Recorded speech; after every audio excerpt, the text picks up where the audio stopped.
All right, I think we're here. Let me make sure this is all synchronizing. Still waiting for it. Not seeing it show up. Weird.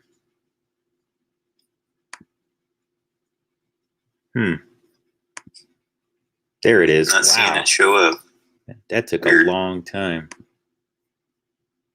Man, that was trippy. Yeah, that took a long time to synchronize. All right. Okay. Well, I didn't give much time, like advance notice on this one. So I think what I'm going to do is just start off by, I have some really weird things to report to you guys, man. I just had something very bizarre happen right before this, but I want to play the things about bees and first, and then I'll share that material after this clip. So this will give time for people to join. And, you know, if you've already seen this before, it's about, well, what? It's about 23 minutes long. And you can just, you know, if you've seen it before, you can skip ahead if you want to see the live material. And this will give people some time to join here. All right. So I'll get it going, and I'll see you shortly. All right. So back when I did some interviews on bases, I talked a lot about the bee populations, and I was having some strange messaging that was like related to bees. And to this day, I still can't quite wrap my head around it, but I think I know where it was going. So I had that weird vision basically where I was listening to certain music, I would hear chimes, I'd receive information, and a lot of it was related to bees. And then I saw that video by Lowell called The Bells, you know, and then the chorus kind of says the bells, the buzz, and it combines the two words. I think there's something to the way that works, you know, and operates on my brain a little bit. And it just helps spurn ideas about things. So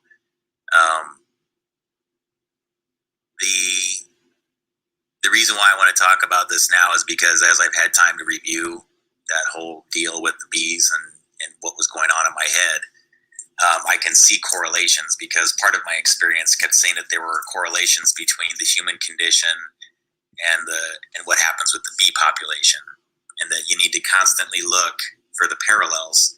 And I thought about, you know, some of the mystic religions and how they integrate a lot of bee symbolism into it. And I just thought about like the ants also, right? And ant populations and the way ant hills are organized and the way they, you know, develop tunnels and the way they cooperate on a very organic level. They'll actually build bridges, like human bridges, to go across, to, you know, like get across from one point to another. If you ever watch ants clips, that's what they do.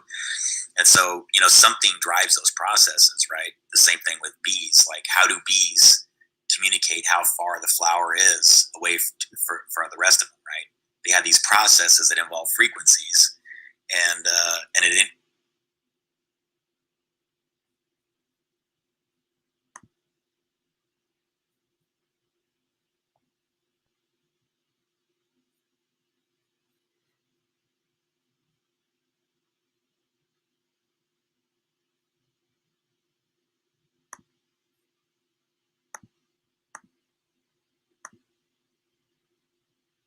Sorry, folks, not sure what's going on here.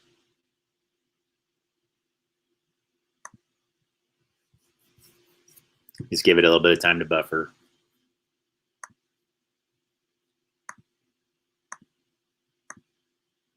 I could probably downscale it to 720. That should help. Right. So back when I did some interviews on bee population, and that you need to constantly look for the parallels. And I thought about, you know, some of the mystic religions and how they integrate a lot of bee symbolism into it. And I just thought about, there we go, the ants also, right? And ant populations and the way ant hills are organized and the way they, you know, develop tunnels and the way they cooperate on a very organic level. They'll actually build bridges, like human bridges, to go across, to, you know, like get across from one point to another. If you ever watch ants clips, that's what they do. And so, you know, something drives those processes, right? The same thing with bees. Like, how do bees communicate how far the flower is away for the rest of them, right? They have these processes that involve frequencies, and it integrates this thing called the waggle dance, right? And there's a science to it.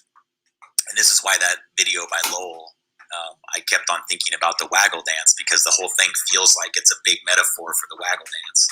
So if you notice here, it says the waggle dance, the direction the bee moves in relation to the hive indicates direction. If it moves vertically, the direction to the source is directly towards the sun. The duration of the waggle part of the dance signifies the distance. And it's really sort of a scientific way of talking about something sort of spiritual, really, what we're experiencing right now. Because it's like, what we're experiencing is sort of this waggle dance. See? And there's this pattern that exists repeatedly in nature. It has a symmetry to it because how do you think they form these cones? So it's fair to say that if you do things that affect frequency, you're going to affect everything they do because they use it to communicate back and forth. They use it to hover. If you see certain articles, a lot of people will tell you bees don't fly as much as they hover on frequencies. So if the research is hidden on what frequencies those are, how are we ever going to know how we're affecting these populations? And in turn, how would we ever learn how affecting these populations are going to affect us? Dance language versus the waggle dance. There's a whole, you should read this, just go through it. A whole, look at this. The Zigbee RF protocol is named after the waggle dance. So when they make wireless protocols, in line with recent work in swarm intelligence, research involving optimization algorithms inspired by the behavior of social insects include bees, ants, and termites, and vertebrates such as fish and birds. So when they're developing these algorithms for swarm intelligence, they actually mimic behaviors of insects. So if you're tapping into that, if you're somebody else who's tapping into it, that's why. You have to understand what these people can do.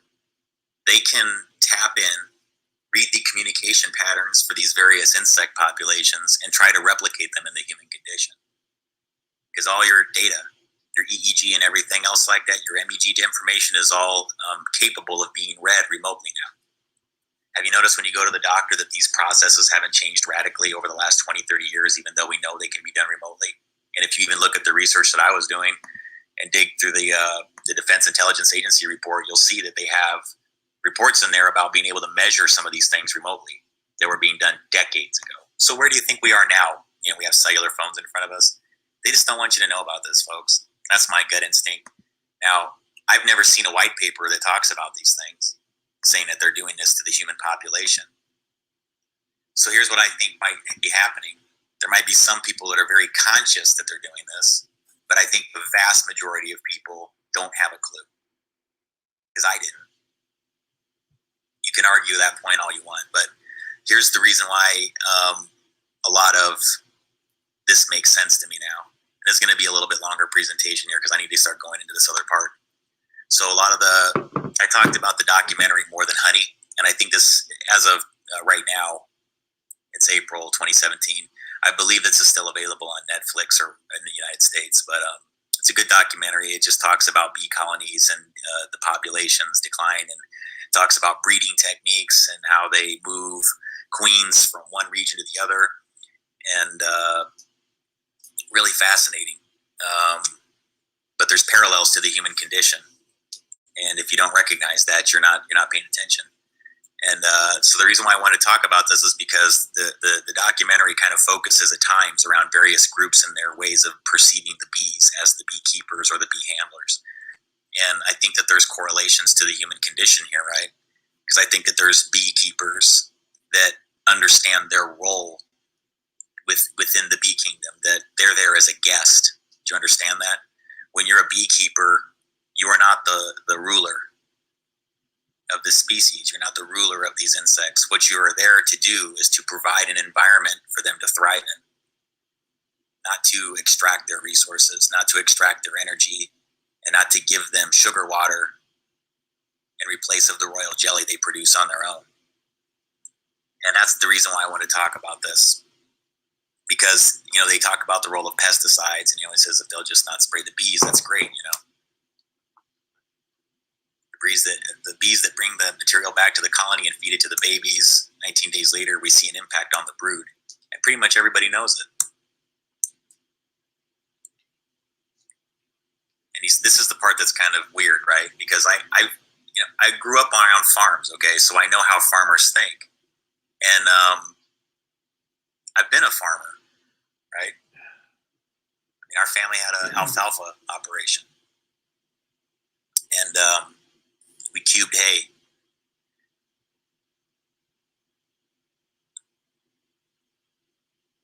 So I know farmers, okay? I've talked to these people. I've worked on their land. He says, I don't know how to shrink a business or a lifestyle and be happy. It's like we're capitalists. We want to grow.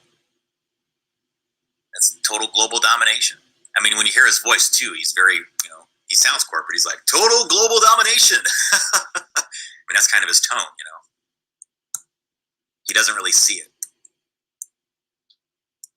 He speaks of these things so clinically, and he's kind of detached. His father was a beekeeper, right? And he had a smaller eye. You'll get to that in a second, though, but they talk about what's going on here. 2/3 of all the bees in the U.S., they infect each other with diseases and parasites. The diseases travel along with them all the way across America. Nosema is an intestinal parasite, eats the bee from inside. Wax moths destroy the honeycombs. Foul brood kills the larvae. But the most dangerous of all is a mite. Its name is Varroa destructor. Its brooding site is the bee's own brood cells. The young mites invest the larvae as well as cling to adult bees, ram their jaws between the rings of the bee's body. In the human world, these bloodsuckers would be the size of a rabbit. Viruses invade the body through the open wounds, deforming the bee's wings. Classic colony collapse disorder. A queen, 20 friends, plenty of pollen, plenty of nectar, no evidence of brood. This part, if you watch the documentary, you'll see he's losing money, and that's all he's seen, because this is his business. See, their lives, the things that their motivations and everything else like that is his business. He doesn't really see what they see. He can't see at their level. So he's talking about the death of all these bees, and he says it doesn't burn and it doesn't sting like it used to. It used to be like, oh God, it's a death in the family. Now it's just something we got to fix. I got to fix it. I don't have time to take it personally. I know this hive didn't mean to die. That part is weird, He goes, I know they didn't mean to die. I don't know why it died. I can't mourn the loss of this hive. It's just part of the game. Yeah, I think that's 365 out of 456. So hopefully the next ones aren't that bad. That's 90 duds, 91. I'm backed into a corner, and I fight back with what I have, chemicals. He gives them sugar water and chemicals. And he moves them from state to state in these semi-trucks, and he wonders why they don't thrive. Because this is his business. The bees are given sugar water mixed with antibiotics. In Europe, North America, and China, the honeybee can no longer survive without drugs.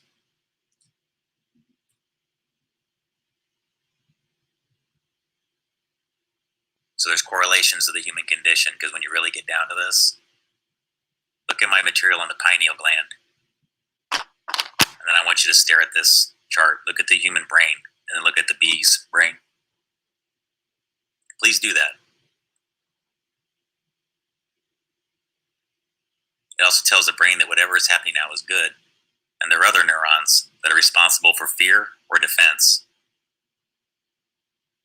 See, when people talk about the manipulation of our minds and the role of radio frequency, there's correlations between the human condition and the bee population. So regardless of what you thought about how it looked when I was discussing it, there's things for you to pay attention in that material. For the 50,000 little brains network and superorganism, which is more than just a bustling brown mass. It's 50,000 members of a family, the population of a medium-sized town. Each bee, depending on its age, has a designated role. No one gives commands, and yet everyone obeys. Even the honeycomb is a part of this sophisticated system, a communication network full of information, passed on in the dark hive odors. I can imagine what a colorblind person misses out on, but not what the world looks like through one's nose. The bees have 60,000 smell receptors on each of their antennae, which allows them to smell in stereo. They also have gustatory hair on their legs as they walk across the honeycomb. They receive a three-dimensional odor image of the colony's condition. Where's the queen? Are enough eggs being laid? Are sufficient stocks being stored? Without its colony, the individual bee cannot survive. It must subordinate its personal freedom for the good of the colony. In each bee family, up to 2,000 bees die every day, and 2,000 new ones are born. Could it be that the individual bees are like the organs or cells of a body, and the superorganism as a whole, the actual animal? So, this is getting back to the same guy, right, who's more of an industrial beekeeper. And you're going to see a comparison to him with his honeybee operation, where he takes them from state to state. And you're going to see another guy who takes the quote-unquote Africanized bees and allows them to create their own hives and extracts honey in different ways. So here's the corporate farmer. Things have changed rapidly. We don't keep bees the way my dad did. My grandfather would probably walk off this property disturbed if he saw the way we keep bees today. He'd think, my God, you've lost your soul in husbandry of the hive and the care and the compassion and the keeping of the hive. He'd say, we've sacrificed our relationship with the colony, but it was probably easier to maintain that relationship with the hive because he was running what, 1,500 hives? We're running 10 times that. We have 10 times the employees, 10 times the property, 10 times the square foot of plant and equipment. We have 10 times the trucks and 10 times the power at 10 times the cost.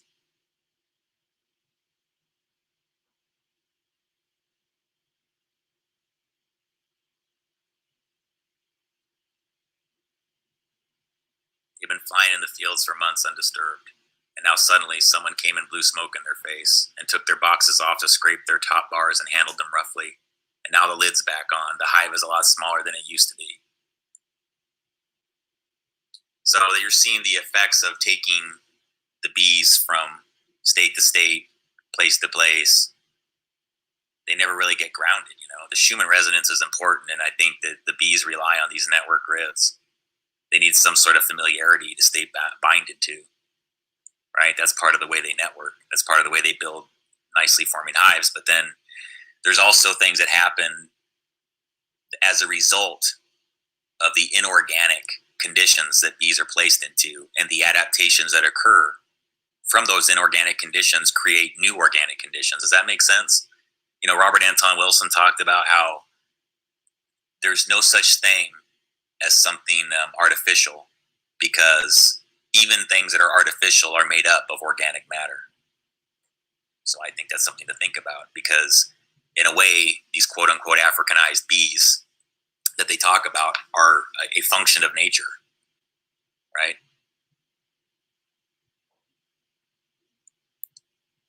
So keeping on here, it says it's 4 to 5 week lifespan. A single bee produces about 1 teaspoon of honey. For 2 pounds of honey, a colony has to fly 3 times around the world. Bees filter out the toxins with their own bodies. They sacrifice themselves so that the brood eats only the purest of honey. But traces of pesticides and drugs remain. How many Chinese migrant workers does it take to replace the bees? It took 4 billion bees a whole month to produce these mountains of almonds. Even vegetarians depend on industrial animal husbandry. What's causing the bees to die? Looking for clues, I come across the divine promise of growth we learned in Sunday school. Be fruitful and multiply, fill the earth and subdue it. The massive death of bees is no mystery. What's killing them is not pesticides, mites, antibiotics, incest, or stress, but a combination of all these factors. They're dying as a result of our civilization success, as a result of man, who has turned feral bees into docile domestic animals, wolves into delicate poodles. But why do the bees put up with it? At the time, I had mites, parasitic mites, and so I thought, these really vicious hives, I won't treat them, you know, and so the mites will kill them. So he's talking about how he had the Africanized bees and they were very aggressive. So his solution was just to you know what? He wasn't going to poison them or anything like that. He was just going to let nature take its course, right? He figured out the problem will solve itself. He's karma free, I guess. But he goes, but the mites did not kill them. These hives thrived with no treatment. Whereas my gentle treated hives, they did not do very well at all. And so I began to think, maybe there's something to these bees. At the time I was thinking maybe these were African bees. I didn't tell anyone, because I was afraid of what might happen if I did. So then you see them taking out the quote Africanized bees. And they have these malformed hives that are kind of lopsided, but there's like a ton of honey in them. Because I do have to wear a bee suit now. I do have to work my bees much more carefully. But it's easily worth it. I know they do make more honey. And they make honey that doesn't have any chemicals in it. And so that means an awful lot to me. So then you see some other guys that research bees, It says, looking good, lots of drones. The bees are not really native to Australia. They arrived with the first settlers, and over time, some of them, of course, escaped. They got established. So we have honeybees that can survive without any human help, which is very different from Europe, China, Northern America. So if we collect males, just as Rodolfo is doing up there at the moment, we can basically study the queen genes because the males are clone variants of the queen. That's really weird because my dad's named Rodolfo. Just a coincidence, folks. I don't know what to tell you. And I always refer to our feral bees in Australia as a big bank account. A bank account where we don't have any money in it. We have basically genetic variation of genes on it. And with the work we do here at the moment, we basically try to withdraw some of our assets to use them for future bee breeding. Domesticated queens are inseminated with the sperm of feral bees to eliminate the risk of what happened in Brazil. The Australian test bees are brought to an uninhabited island where they'll undergo a stress test. If they pass the test, they'll continue to be bred, perhaps even for the world market. They might, of course, mutate into Frankenstein bees, but at least they won't do any harm. It's too far from the mainland. But maybe the bees on the mainland become diseased, and only the ones here on the island stay healthy. In that case, I see Noah's Ark. We believe it's crucial to preserve the genetic diversity of bees. We shouldn't try to produce specific traits, because then we'll continue to lose genes and genetic diversity. Instead, we should try to bring new variants back into the population. Killer bees have a better immune system, but we can't have wolves living amongst us. We need to live side by side with the bees. In other words, we have no choice but to look for a compromise between killer bees and the bees that we're currently breeding so that we can both live in harmony. It says we seem to be afraid of foreigners coming into the country, even though we're all immigrants here. And so the African bees came and they didn't have papers, they didn't have permission, they didn't have visas or even passports.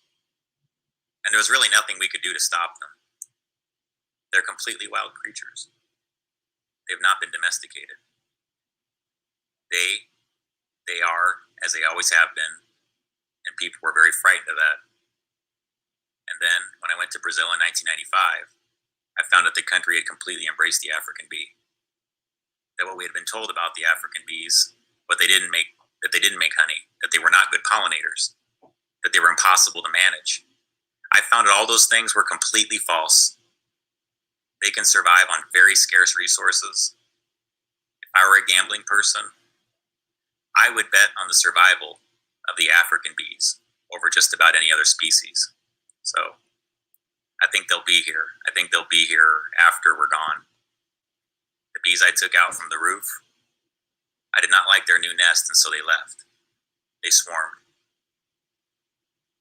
They will find a limb on a tree or something like that, where they can cluster to take care of the queen.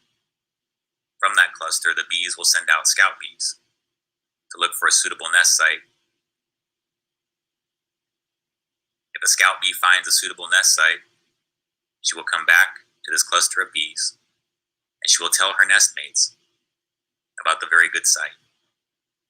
And then when they reach consensus, then they will all leave together. Not even a bear could get to those bees.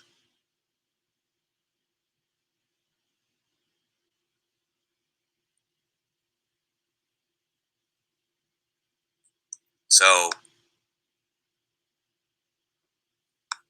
what exists in the human condition and exists in the bees. It's the same thing. This is what it's about. This is happening. And if you really pay attention to this and you think about it, this is sort of where the technology backfired. Because this was the point. I think the point of integrating algorithms that were destructive, that involved bee populations, the point was to create the ability to swarm on a technological basis that sort of hacks the human and animal consciousness. That's what I think happened. But, doesn't mean I'm right. But the nice part about adaptation and the human brain, as well as the bee population, is that we adapt, and we are adapting. And we're learning lessons from one another to ensure mutual survival. And that's what I think of my bee experience. And you want to sit back and play it a million times and laugh your asses off while you have some beers. You know what? Please do, because eventually you're going to learn something. And I'm okay with looking like an asshole for a while. So, no problem. But anybody who gets this, I think we're going to figure it out.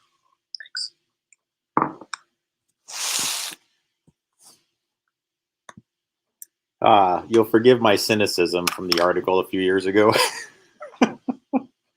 I was going through some when I made that article. A lot of these more bizarre, esoteric, timeline-related things that I've had go on where I just didn't understand them yet. So I had to do more research and get it, and then I became more comfortable with just understanding and explaining it. So let's see here. All right. So I wanted to talk more about the just the connection between what we bring into manifestation through common values and shared belief systems. And I discuss it inside my comments, or rather inside my description here a little bit, as kind of almost like a miniature article. But I'm trying to think in terms of like, how do you form what I've become more acutely aware of, I guess you could say, is that when it comes to thoughts become things and hive mind exercises, you can learn quite a bit from studying what people that are into the more esoteric things do, provided, look, I don't know what people's different ranges of understanding of those things are. I'm just telling you that whether you decide to practice it or not, I don't.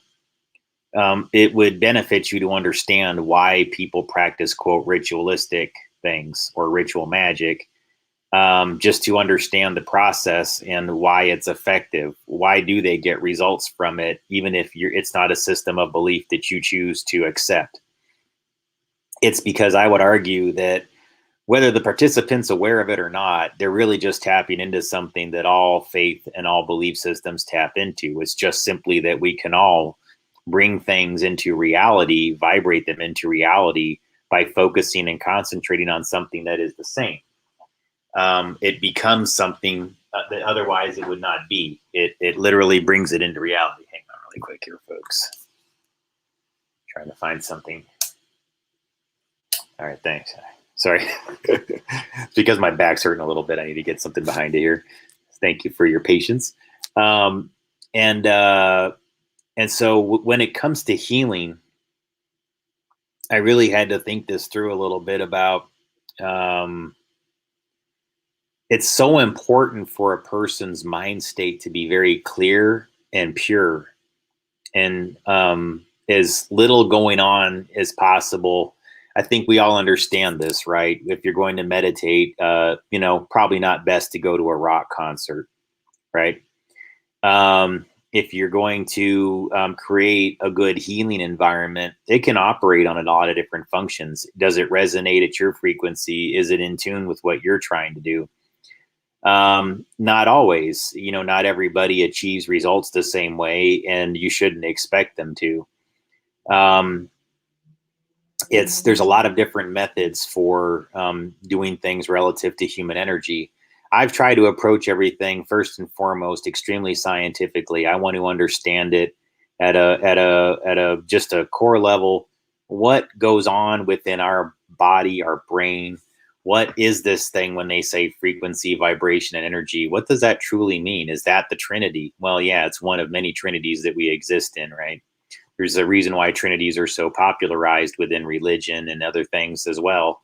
The triangle is a trinity, three-sided object. I mean, whether it's esoteric or it's the cross, there's trinities, Father, Son, the Holy Spirit. These are trinities. What does that even mean? The Father, the Son, and the Holy Spirit. Well, think that through a little bit.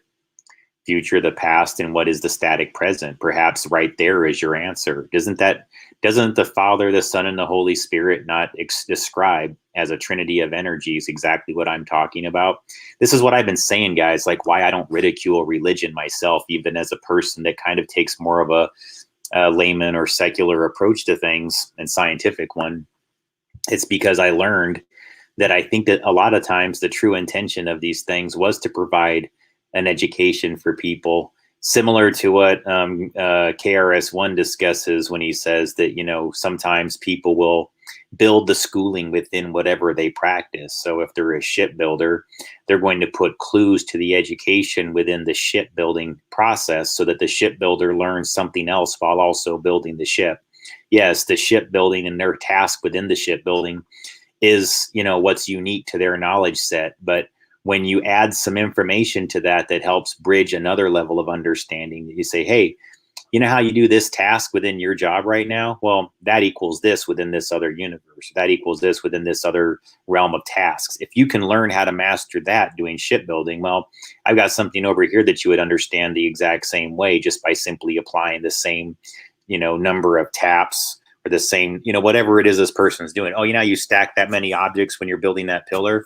Hey, let me show you this thing involving, shapes and symbols and what you can understand about the human mind. Like there's things that you're not saying it to the person that way. You're just simply integrating it into the process that the person has within their daily life so that step-by-step repetitive process becomes ingrained as an education. Great example of this, guys. It just occurred to me. You can learn everything from 80s movies. It's my Bart Simpson brain. The Karate Kid. All right. What was that? Okay. That is exactly what KRS-One was talking about. Wax on, wax off. Up, down, left, right. You remember that, guys? Daniel's going over to, he's going over to the Mr. Miyagi's house because he says he's going to teach him how to defend himself. He's going to teach him karate. And he's like, great. I can't wait. He goes over to Mr. Miyagi's and he's like going, all right, first I want you to sand the floor, and then I want you to paint the fence. And so he's, he works all day long painting the fence, and he's like, both sides? And he's like, oh my God. And, goes the other side. He's like, well, I'm all done. He's like, good, come back tomorrow. I'll teach you another lesson. And he's like, kind of feels like I just painted your freaking fence for you, man. And of course, each time he comes back day after day, he just feels like he's going through manual labor when in all actuality, Mr. Miyagi has just simply learned this sort of exchange of things like, hey, I'm going to teach you how to do these moves in repetition. And at the end of it, you may not understand that you got an education, but you did. And in the process, you did me a favor too. So thank you. And so that's kind of how things work in the movie. He winds up showing him like a move to defend himself by showing, okay, that's sanding the floor. That's oh, sorry about that. I just bumped my window out I did a Karate Kid move on my mouse pad there. Sorry about that. Luckily it didn't shut down the feed though. So hey, didn't break my flow. But yeah, that's basically hiding the education within the tasks of what, he's there to do. And then after he's done it, for, whatever, 20 hours, all day long, just grueling labor and everything like that. It's just such an imprint in his memory now. He's not going to forget sand the floor and what that means. That's part of his karate education. Yeah, he learned it through manual labor, but now he understands, he's got the education. Okay. And so, he's all pissed off about it at first. And he starts to confront Mr. Miyagi, like, what the hell you been doing, man? I just been your slave here. I've been like, I'm pissed off. And he's like, shut up.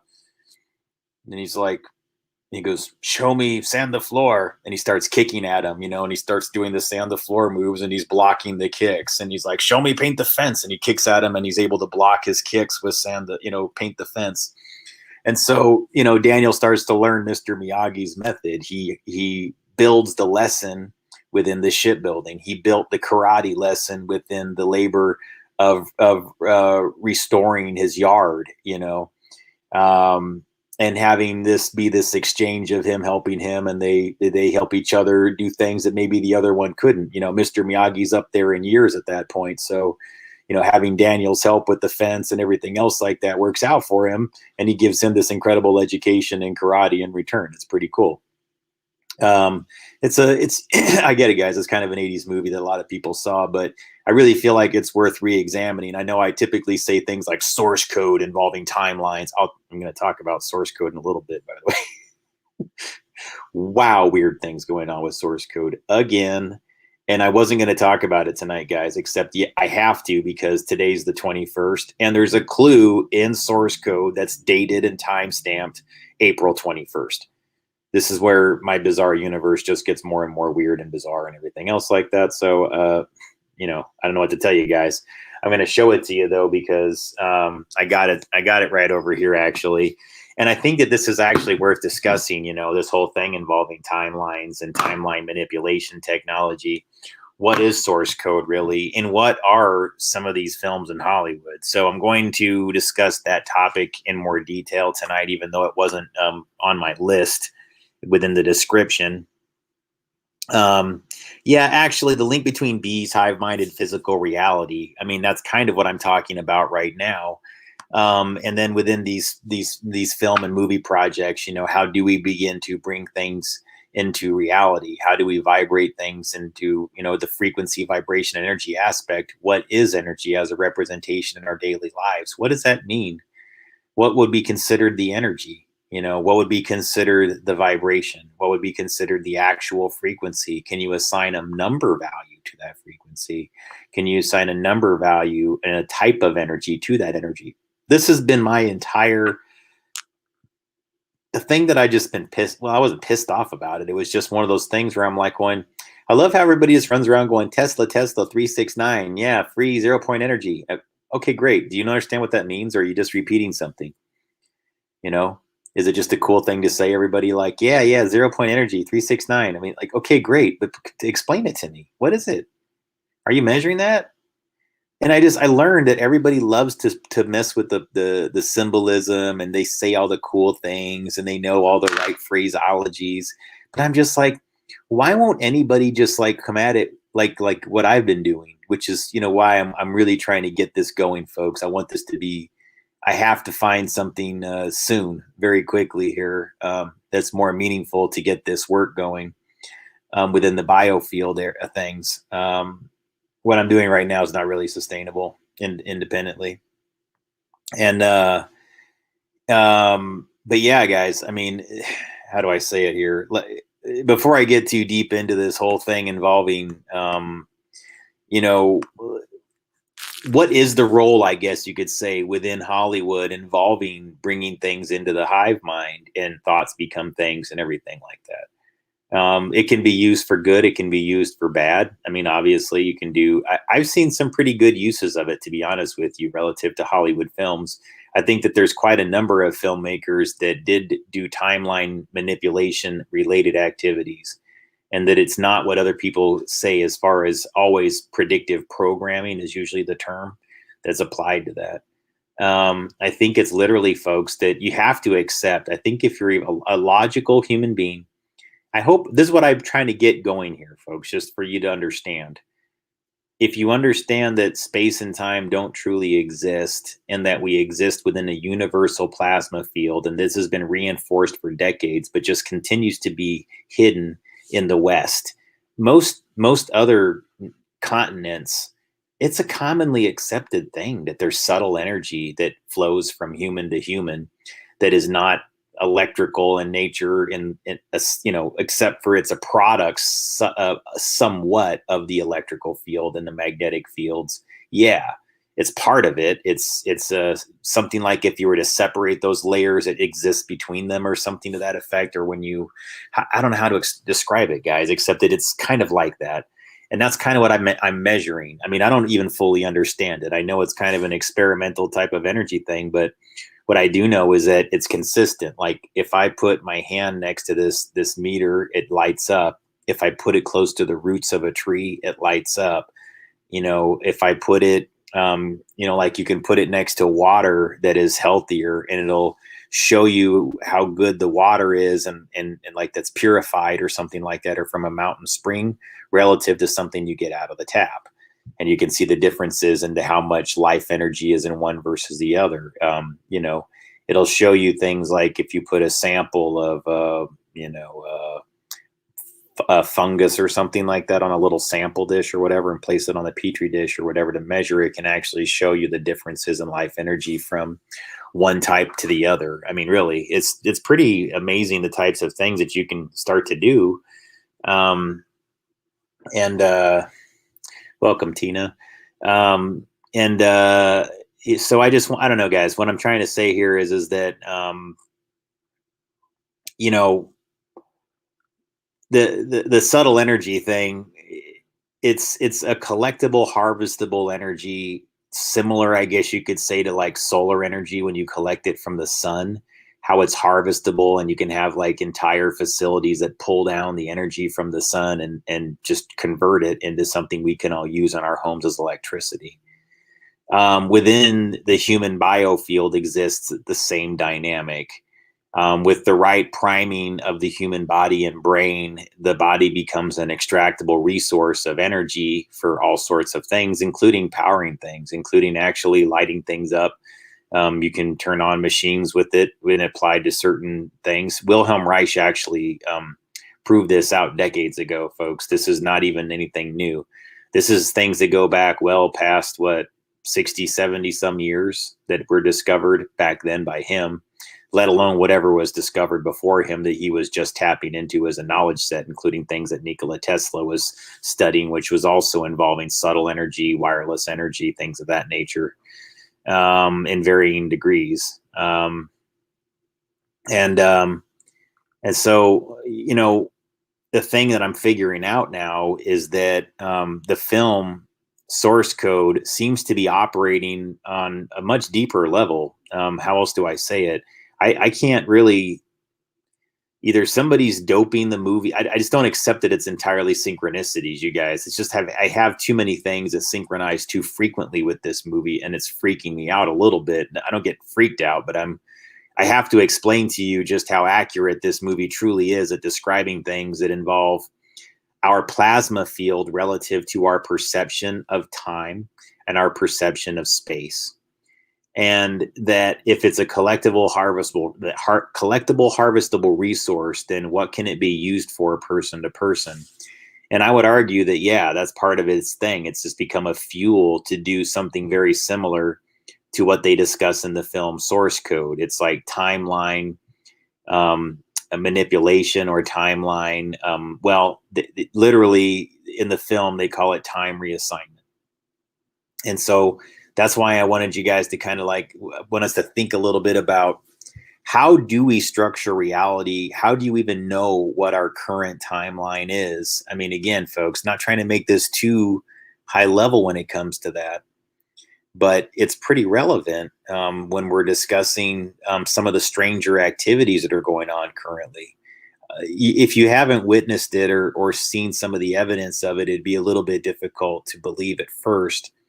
But yeah, you're going to start to figure out over the next year or two. I think it's going to be coming out as known disclosure. I think there's going to be more and more people that are going to be made aware that we are in fact existing on information that is operating between different timelines simultaneously.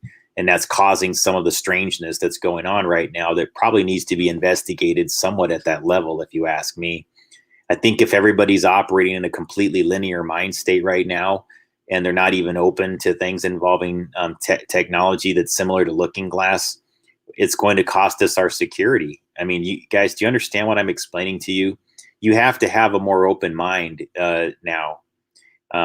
If the documentation has existed since 1972 that was written by the Army, never mind what Science Applications International Corporation was writing up for Stargate project, which they mostly were managing, and when it closed down in 1995, it was that lab.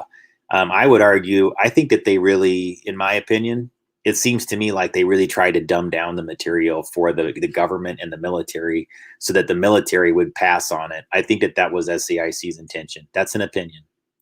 I think that they wanted to get the money to study it, and that they kept it in a very limited pool of people, what they know about timeline manipulation, remote viewing, things of that nature, and that it does exist. It does happen. I've seen too much evidence of it. Okay. Now, especially knowing what I'm capable of and the things that I've experienced myself and the clues that I got from watching Source Code, on multiple occasions, I've had very traumatic responses to this movie. And then I found that while I was watching the movie, there is a date that's hidden on a driver's license. And in this film, these are blink and you'll miss it events showing driver's licenses of different characters on the train. Literally, it is something where it's it goes across the screen and you're like, I could have sworn I just saw information fly across the screen. And then you've got to go back, rewind it, and then just pause it very, very fast, or take a picture of the image as it's flying across the screen to see if you can catch what it says as it's passing.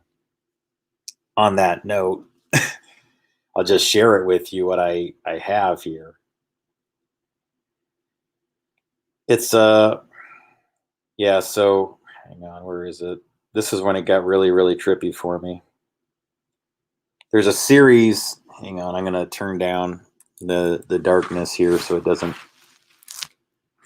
So there's a series here of these driver's licenses that appear on the screen, and they all have different information on them. And you'll notice this one right here. Those of you watching today in America, it is currently April 21st, 2009. And this person's driver's license flashes on the screen for a split second. And it shows that their driver's license was issued on, 4/21/09. And that their character is born on 4/21. Her name is Maximilian Dion at 4671 Boyer Avenue, Dillwood, Galesboro, Iowa. And the thing I've noticed, folks, is that whenever I do searches on Source Code, if I go in, and I've started to do this, I know this sounds weird, but I've done it before on other films, and it had information that led me to GPS coordinates, that led me to learning information about a case that I was never even investigating until I found something like this. Guys, to me, people knew things, and they're telling us, and they send us things. That's the best thing I can tell you. I don't know who does it exactly, when, where, and why. It doesn't mean this film did it per se. It's just simply that, well, look, there's that date thing there, right? But the other time that I watched this movie, it was another thing where the driver's license said the date that I was watching it exactly. Once you get past that, I just need you to sort of see something here, and this is really interesting. So again, spoilers here really quick, potentially. If you haven't seen Source Code, this scene is about halfway into the movie, okay? And I want people to sort of, before I get deeper into the Ascension and belief systems and things like that, it's because, folks, I need you to understand, I have a very nonlinear understanding of space and time, and it doesn't affect me in a negative way. It makes me open to understanding things that are very, very complicated right now. I have not gone off the deep end with belief systems. I'm just simply very open to things involving space-time perception. My mind is open to understanding it at a deeper level, and as a result, there's people that can access me simply because my mind is open to it. If it's closed and you don't believe you can do it, you won't be able to do it. That's half the problem that we're having right now, folks. It's really weird. It's like we're dealing with some type of inverse of the men who stare at goats in a way, where we're having this sort of as like this collective group of people that are all over the place, civilian, military, and otherwise, trying to find where these people are to get us together so that we can really fine tune our abilities together and actually do something meaningful. Because that that movie, and look, I'm not suggesting that it's not without merit to understanding certain things, but the way it kind of makes a lot of things look goofy and joke, it's not that part. I'm not in great appreciation of, I guess you could say, because what we're existing in today does require us to have something of a, I guess you could say, a quote psi army. And there needs to be a little bit of a, not necessarily a draft, but an aggressive attempt to get people that have the ability together and working and synchronizing together in absence of a functional system that's kind of discouraging it from happening. And I need you guys to understand why that is. I know you're saying to yourself, why would America turn its back on a group of people that have this kind of ability? Well, because unfortunately, quite a few people are corrupt. And when you're in a class of people that can just extract it and pull it from all different areas, it just makes a lot of people nervous. They feel like you're going to go in there and be the person that says that, they cheated on their spouse, or they lied on their application to get a job, or they didn't really go to the school they say they did there, or some shit like that. Like, you're going to just pull that out of their head and they're going to be like, get this person out of here. You make people uncomfortable because they're afraid of that aspect of you. It's the truth that they're truly kind of afraid of, if you think about it. And it's made, I think, it's made quite a few people like nervous. If you've seen the way it works, where a person can kind of go in a place and just like know the truth everywhere around them. Yeah, it's freaky. It's very magnetic in nature to some people, and they're not always comfortable with it. If you're kind of a more free person, you're more open. When it happens around you, it won't freak you out as much. And again, a lot of the people who do these things, they don't even intend to. That's the thing that I've really learned over time. They don't really go out of their way consciously to sort of like freak people out or read them. It's something that just happens and it'll just fly out. That's why I'll get back to that theme from yesterday, where I'll encourage people to watch The Fury by Brian De Palma for all the clues it discusses in the first half of the movie about this exact thing. What are your coping mechanisms when you discover you have something like this?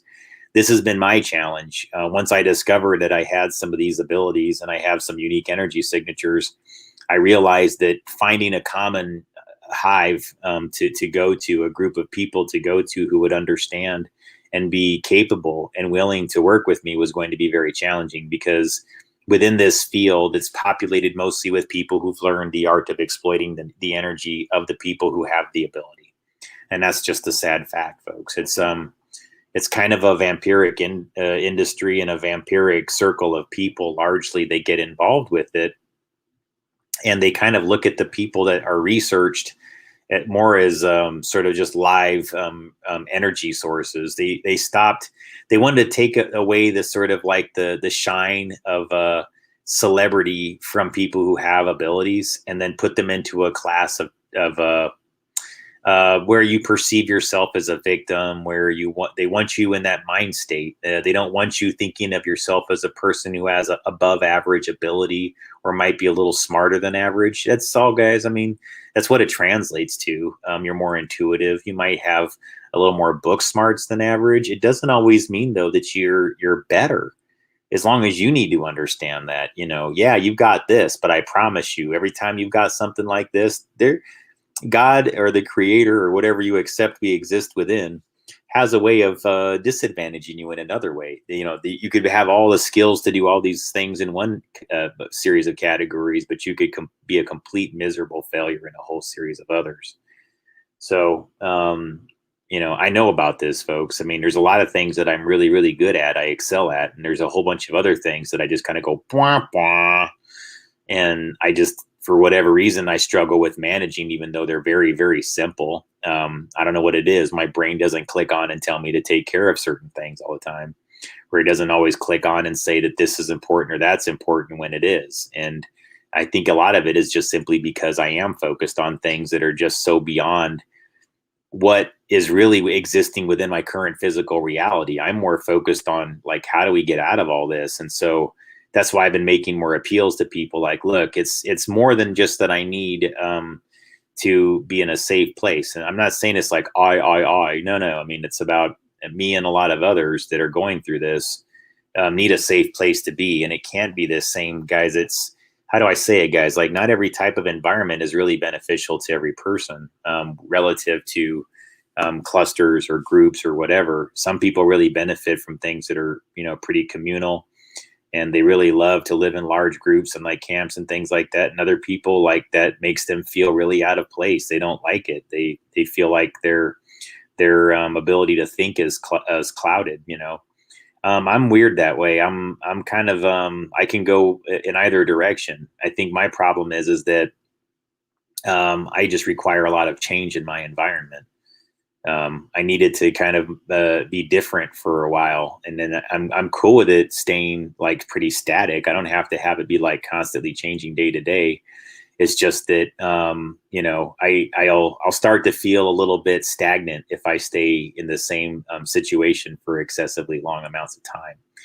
And so lately, though, I'm just learning though that the compatibility of how we structure our communication and the way we send messages, the way we what I mean to say is how do we form the messaging with our biofields and what they sometimes term the biointernet? How do we actually feed information into it in a way where we're actually doing something together as a group, as a larger group, but the things that are different about us do not become barriers, or they do not become I guess you could say excessive boundaries to gaining the ability to come to a common ground and say, okay, we agree on this, and this. So let's send this out as one large intention exercise, regardless of the other things that we feel.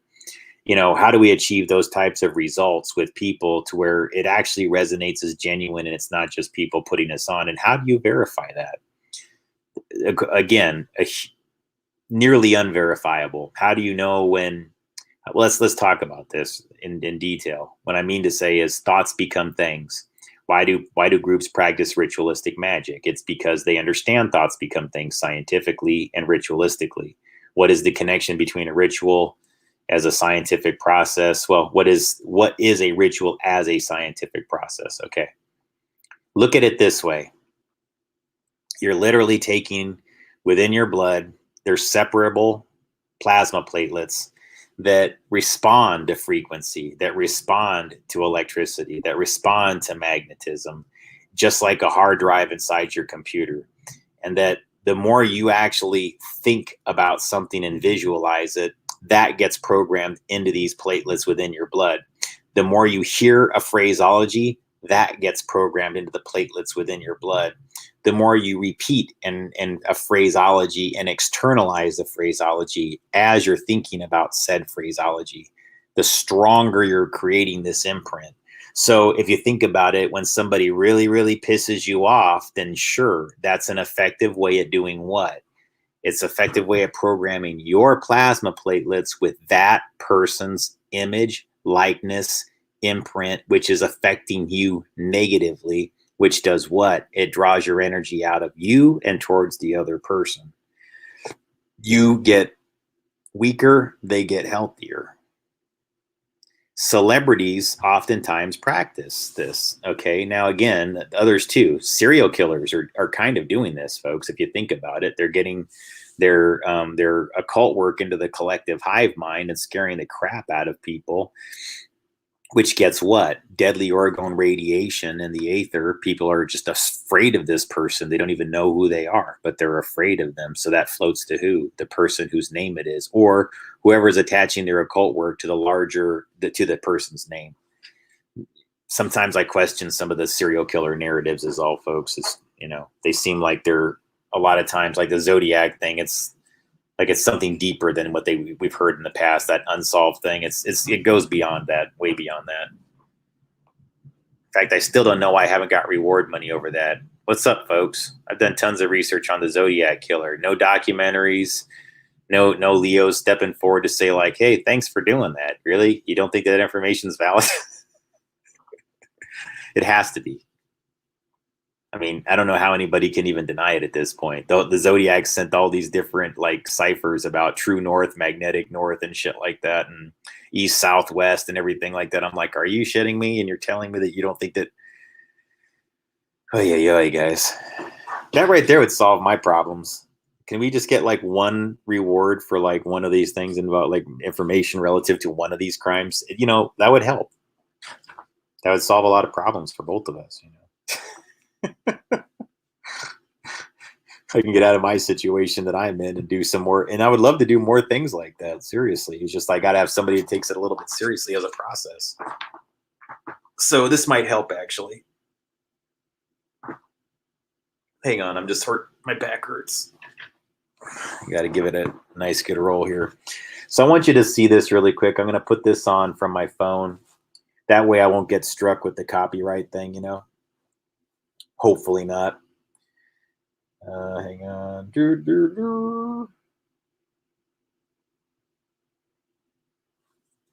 All right. The volume's on. I'm going to show it on my phone. That way I don't get, you know, whatever.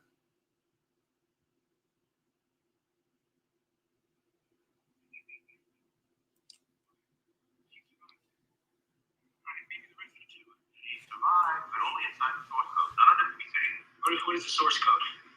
Quantum mechanics, parabolic calculus. It's very complicated. Try me.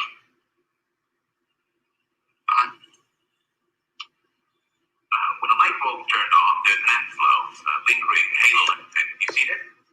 Yes. Of course. The brain is like that. Its electromagnetic field remains charged just briefly, even after death. Circuits remain open. Now, there's another peculiarity about the brain.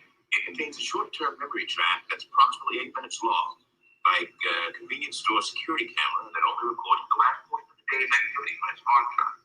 Now, combining these two phenomena, circuitry that remains viable post-mortem and a memory bank that goes back 8 minutes, source code enables us to capitalize on the overlap. John Petras died on that train. All the passengers aboard, he was your best link. You two share compatibility in terms of gender, body size, and your synaptic maps. What happens after the 8 minutes? After nothing. You cease to exist on the train. You cannot exist inside the source code beyond Ventress's 8 minutes. Source code is not time travel. Rather, source code is time reassignment. It gives us access to a parallel reality. Now, the deaths on that train were a tragedy, but source code empowers us. But I saved one person, that girl that's always sitting across from me. I pulled her off the train. Christina. I don't remember her last name.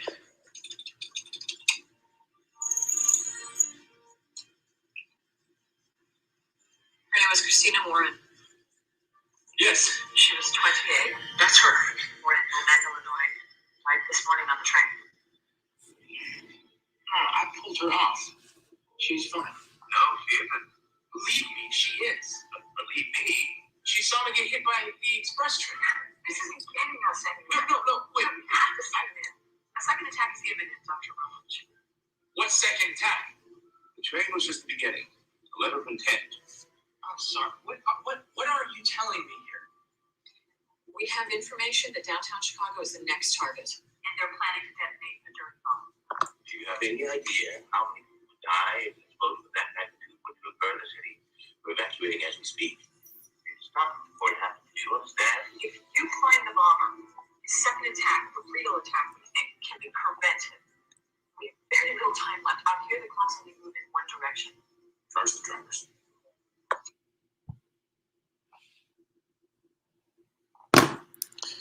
All right.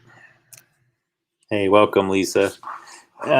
So that's a pretty critical scene in understanding the core theme of the film.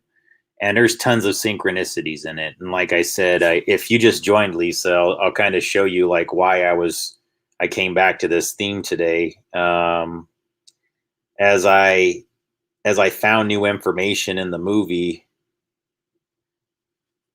I learned that one of the driver's licenses that goes by the screen really fast. Hang on, it might.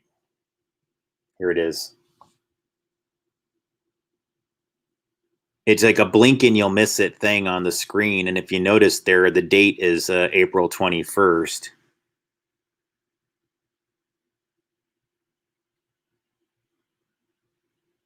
So just weird things like that I get as synchronicities with this movie very frequently. And I do think that what he just said for that 3 minutes in that scene where it describes time reassignment, that's pretty much it, folks. That's kind of how it seems to be going. And that maybe what some of us are experiencing when it comes to, quote, channeling is a form of this type of thing, because I've been studying other people's cases, and some of them appear to be crossing with military personnel on different timelines. And they're very credible people, you guys. I mean, I don't know what else to tell you. I know that not everybody is open to this or believes that it's possible, but when I started experiencing some strange phenomenon, it put me on a journey for the last 5 years to prove that it does in fact exist. Actually, it's been more closer to, well, nearly 6 now, because I started this research pretty much like November, December of 2015 is when I really started doing things, delving into psychic research and then getting my education. The codex thing I got downloaded. All of that was part of my sort of bizarrely esoteric experience, but it did happen. I mean, it's not, guys, I mean, I didn't like take drugs to make it happen. I didn't have some brain illness or something that made it happen. There was nothing I could attribute it to physically. I had no medical conditions. I just simply was experiencing something that was like I think it's an ascension process. I think that you get a huge download that basically says, here you go.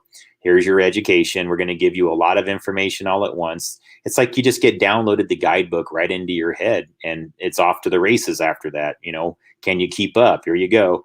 But it's a beautiful trip. I mean, when it happens, let me explain something to you. Like when the information flowing through is such a gift, because all these answers are just going right into your mind. It is brilliant. It is a beautiful experience to have for a few weeks, to literally have answers arrive at you the minute you need them. It's incredible because you're open to it. You're tapping into the bio internet. You're really into the biofield. You're integrating with, I would argue, that's when dimensionally you're going from what we currently exist in on this timeline, because you're projecting with such positivity, your biofield is radiating. And I would say that it's actually sort of escaping the biosphere within the ionosphere that we exist in, within the Earth ionosphere. And that your biofield, when you're with a common group of people, this is where I think the mystics have learned something, and people that are ritualistic occultists and ritualistic magic practitioners at a high level have really, the reason why they're effective, folks, and that they have got results that you haven't figured out yet, is because they get groups of people that think kind of common with them to amplify this factor. One can do it on their own, but a few of them doing this goes like vroom, vroom. And so when you think about it, brainwave will travel like it goes around the Earth, right? You can go 20,000 miles with an extremely low frequency signal.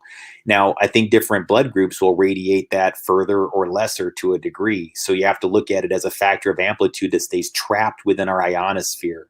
Typically, what happens when your biofield just gets out slightly? What if your energy just sort of seep out of that? I say constantly about the Vesica Pisces, right? You have these 2 cycles of energy, that are kind of meeting like this, going vroom, vroom, vroom, forming your physical body, also forming the Earth as a globe, I would argue, really. And I would say that the water is representative of how the spheres that are going in oscillating cycles, it's partly whisking into physical, but that's the water layer is on its way from the metaphysical into the physical layer. You know what I'm going with this? The ionosphere, the air, the water to the land, right? Then the fire would be what's more of the things that are going on.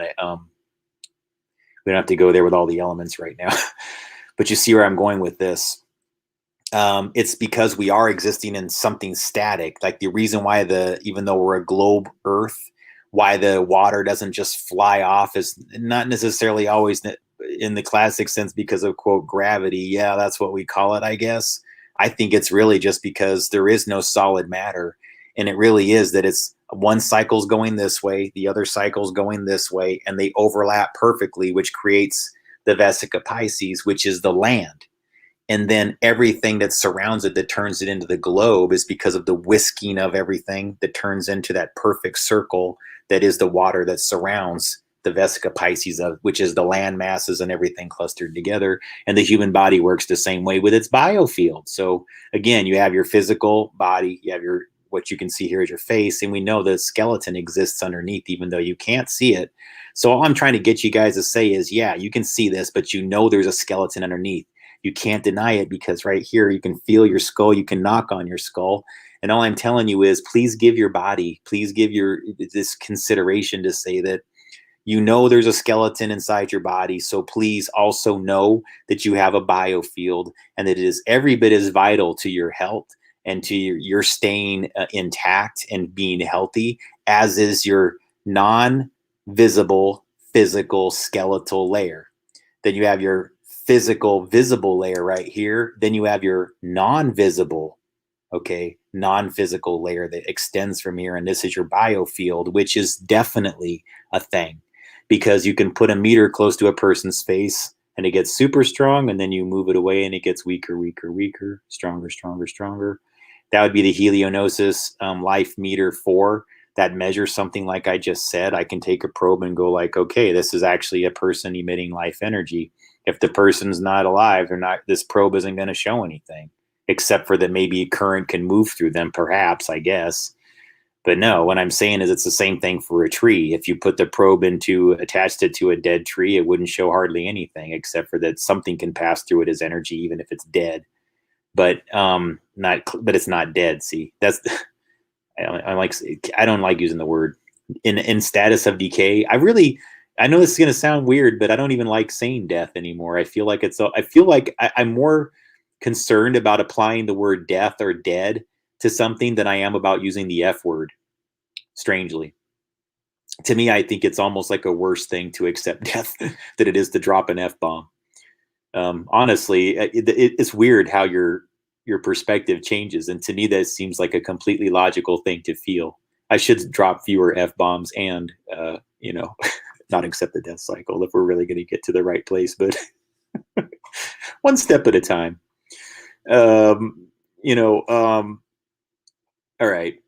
But what I'm saying here is this is the concept of the Trinity of the human energy that I've been trying to get more and more discussed. I'm going to be getting way, way deeper into that, as far as, Tina, I've used different terms like dormant, I thought might work, but I'm not sure that that's accurate.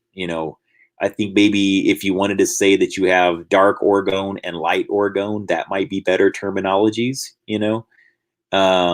because I don't know. I don't, even that feels off. But I think that you do have light energetics and you have dark energetics, and you don't have to apply good and evil to either one. You can simply do the yin yang of saying these are competing clockwise, counterclockwise, not even competing, but just these are just clockwise, counterclockwise. Sometimes your car's got to go backwards. It doesn't mean that your car is defective because it's going in reverse. No, you have to back out of your parking space. That's why the reverses means you're going nowhere, man. I heard you backed your car out today. You're going nowhere in life. Oh, we don't have to go that far, do we? Just because a person put their car in reverse? I'm just kidding. No, but I mean, it's like, it would be like applying that kind of bizarre logic to me. That's what calling it deadly orgone means. It's a little bit like you're doing something that's that kind of ridiculous to call it deadly orgone, to say that the cycle that goes in this direction is, quote, dead, and the one that goes in this direction is, positive. I mean, why not positive, negative, just to explain the cycles of it? If you're going to go calling one positive, then just call the other one negative and just say negative doesn't mean evil or bad or grr. It just means that it goes in a different direction. Because to me, it's applying the negative definition to that spectrum of orgone that causes the negative psychoenergetic things relative to dark orgone or dormant orgone, or whatever you prefer to call it. Again, these things are all measurable, folks. So what would be a case of doing that? You know what? Let me talk in detail. Actually, I'm going to get a presentation up because I want to show you guys something about this exact thing. So talking about this earlier. Let's see.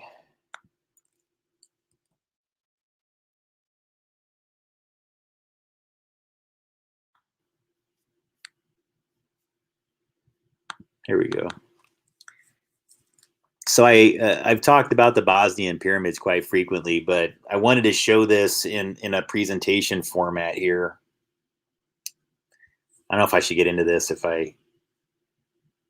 I think I'm done talking about source code for the time being, guys. I don't mean to bounce around, but I really felt like I had to show that to folks and everything like that. So if you want to talk more about the whole that we can, but I'm trying to stay more on topic, but I really felt like I had to at least talk about source code because it's just sometimes these things get too weird. And I need folks to know that, yeah, I'm a very scientific minded person, but what got me to this level of talent with regards to being able to detect these things and understand them is that I have a very open mind when it comes to things involving the way we perceive space and time. And as a result, yeah, I get a lot of information. I know way more than the average person, which means I can help you more than the average person figure it out.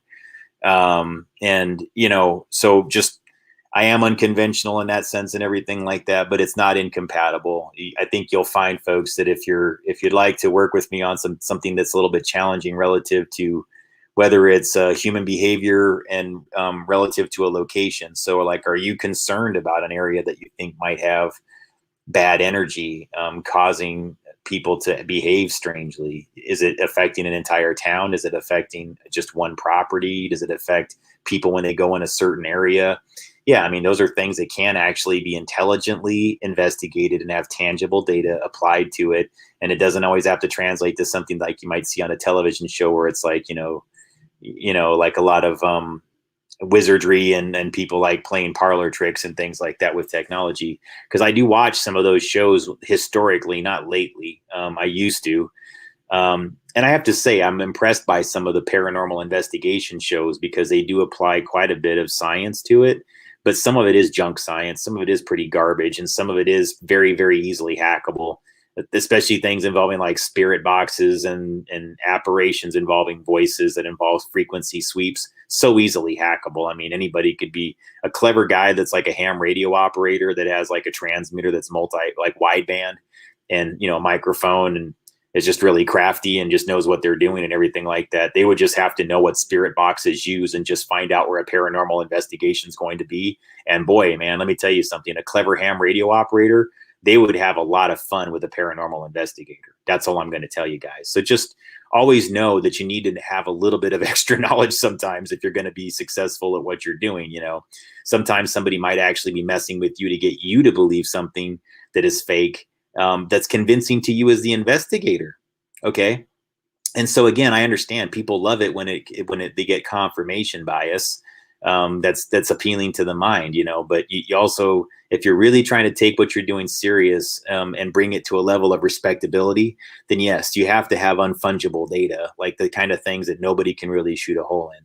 And so I just kind of ask people, like, if you're going to get something involving like frequencies and whatever like that, try to understand that there's a lot of different ways to hack your equipment, especially that low budget crap that they sell on the paranormal investigation like websites. I mean, I've seen a bunch of it, guys, and some of it's useful for a lot of other things that have nothing to do with those fields of study, that are just useful for measuring things that are good for day to day, that would probably be better for you to use it for, quite frankly, than the use that you have. So, but I'm not downing it. Okay. I'm not saying that these things don't exist. I'm just saying that you may want to look into other ways of measuring it outside of what you've been doing if you really want it taken seriously. And subtle energy fields are how you do it. I think it's and the people that are doing it that way, they get more of my respect. I'll like look at their material just a little bit more because I'm like, oh, okay, cool. This guy brought somebody down to measure ELF in the building. That's relevant to me. I would do the same thing. Oh, wow, this person measured the E and the M fields down there. Okay, I would have done that too. Oh, wow, this person's doing, they don't just go with the standard like going, Did we hear a person go, "Get out now, I know your name"? Well, that doesn't impress me, guys. I know it does most people who watch the shows, and they go, "Oh," and the camera zooms, and they do all those smearing things, and they show you all those Marilyn Manson looking video cutaways and things like that, and it's like, wow, that's really spooky. To me, I don't know. I think that there's other ways that you could do it that's visually compelling, but I mean, if you really want to actually figure some things out, like, is there something that's kind of like changing the energy within the room and that's detectable? You have to do it with more of the methods that I'm going to show you. And the beauty of this is what I'm about to show you as a method, even though it has nothing to do with paranormal investigation, it has more to do with health. Okay. So sorry, guys. I'm not trying to like muddy the waters here. I apologize. It's just to show people that there's a reason why like one unexplained phenomenon kind of correlates to another, why, you can kind of draw one association to another is all. Okay. So hang on really quick here. I'm going to get this presentation up. There it is. All right. So again, I got this from the Bosnian Pyramid website, and it's written by Dr. Karatov. This guy invented with some other folks some of the GDV biowell system. And so what this does is it has a little bit of marketing material in it, guys. So I'm not necessarily trying to do that with this, but it does show you the method of how it works. That it's electrophotonic imaging. The system's called GDV, gas discharge, bioelectrophotography. And then it's just again the marketing materials showing you all the different places, the people that have it. Okay, and then anyways, this is the part that I thought would be more relevant to folks that are trying to understand this concept. So the biowell, what it does is, as a measuring device, it does comparisons of the flow of electricity relative to the location that you're in. Also, you can do both. You can do just a simple measure of your things like it's showing you, where you literally can find out like what is the energy flow from this point to this point. It's guys, I'm telling you, like, this is how we measure the effectiveness of a cellular tower within the cellular industry. We would say, okay, when you plug the antenna into the coaxial cable where the amplifier is, how much integrity is in this connection from this point to this point? Okay, cool. We tighten the cable from here to here. Let's find out how good the coaxial cable is going all the way down the tower, until you plug into the base station. Okay, cool. Right here. Oh, there's a weak point. Yeah, somebody didn't screw this cable in. Like if this were a cell tower, you could look at all these little red dots as junction points where there's like a splitter or a cable that plugs into another cable or an amplifier or a part. And that's how I'm wired to think. Okay.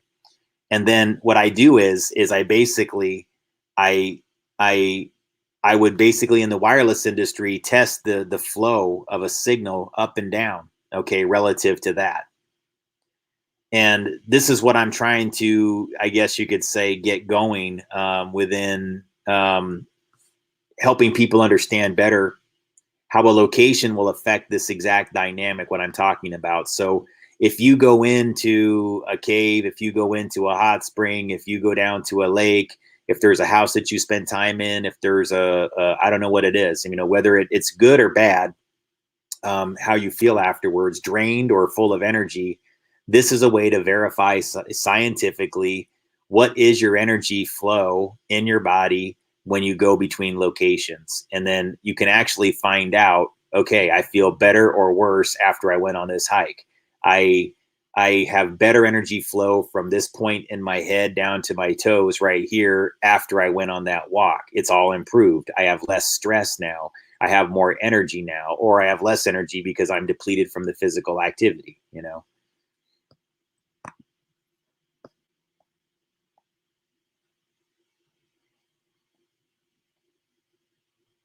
All right. And then, so what I'm doing right now, folks, just to give you a better understanding,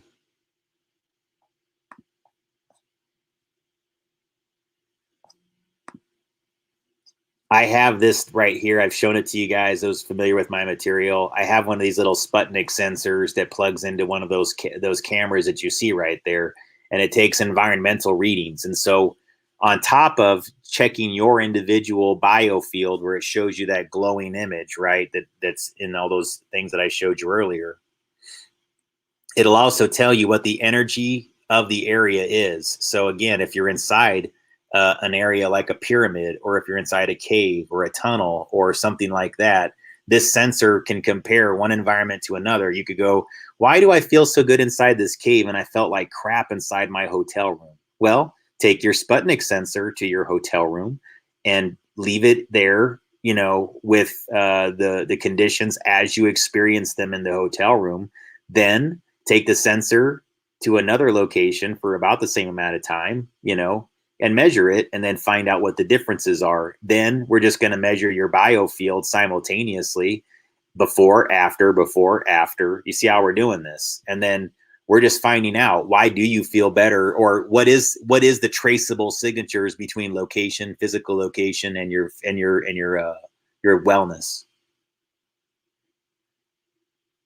And so this in particular, the reason why I wanted to show you this to you guys is because I've been incredibly impressed with the Bosnian pyramid, both as a positive energy source, I guess you could say, that's measurable and tangible, as well as its esoteric significance to time and space perception. So I want to keep this a little bit more in the realm of tangible for folks who may be more interested in the science of it. And this isn't probably the best one tonight, folks. If you're interested in learning more about this, I'll try to do something more straightforward where I don't talk about timelines as much if you're looking to make a reference to this later on. But no, what I'm saying is that the Bosnian pyramid really impressed upon me, because at the time I was mostly dealing with the material at a very esoteric level that was more of a spooky nature, that was more of a I'm going to take a pause from the material really quick just to talk to you. Leading up until when I discovered this, which was a several months ago, last summer, maybe last springtime, as I was digging deeper and discovering more involving Larry Yuvarov's material from Russia, and his study of this pyramid, and just getting to know, learning more about the internal mechanisms of the politics of what goes on when you find these energy locations, that there's a large group of people globally that want to stomp these things out. People who are healers, they stomp them out. Energy locations that are healing, they stomp them out. They want people to go like, don't look there, don't look there. That doesn't exist. Just back away. Don't go there. The reason why, folks, guys, I think you need to understand this. When they locate one of these locations, you need to start thinking of it a little bit like the way when somebody locates a diamond mine or a gold mine or whatever else, but they found it within the realm of human plasma or bioplasma or bioenergy as a source. And so then they don't want to share it. They just want to take it all for themselves and as a renewable, as a thing that they can just pull and extract and take and keep for themselves, just like fresh water and just like everything else that would be a renewable or a resource that we need to keep intact for everybody as a collective, but they would want to take for themselves. Okay. That includes humans. Sorry, folks, I'm not going to go dark tonight, but yeah, that's a big part of why human trafficking exists. Child trafficking exists as an economy. We have to talk about it, because if we don't, I'm not going to get deep into the topic tonight, guys. I just want that out there. Okay. That it's the energy component of the children is why they're so vulnerable and why they try to create so many distractions. Like, it's not such a bad problem. Just look the other way, guys. I mean, these things happen. No, folks, no, there should never be one child that this happens to. And in our country, we lose tens of thousands of people per year. That's not an exaggeration. Tens of thousands are lost even in this modern era of technology where, hell, I mean, guys, you can't do anything without it being traceable now. It's all traceable. It's all GPS. Everything's R-fitted. Are you serious? How the hell do you lose an entire child? You don't. It doesn't happen. Sorry, guys. And then when you start discovering there's like thousands of cases of it and they almost never get any exposure, you have to ask yourself why.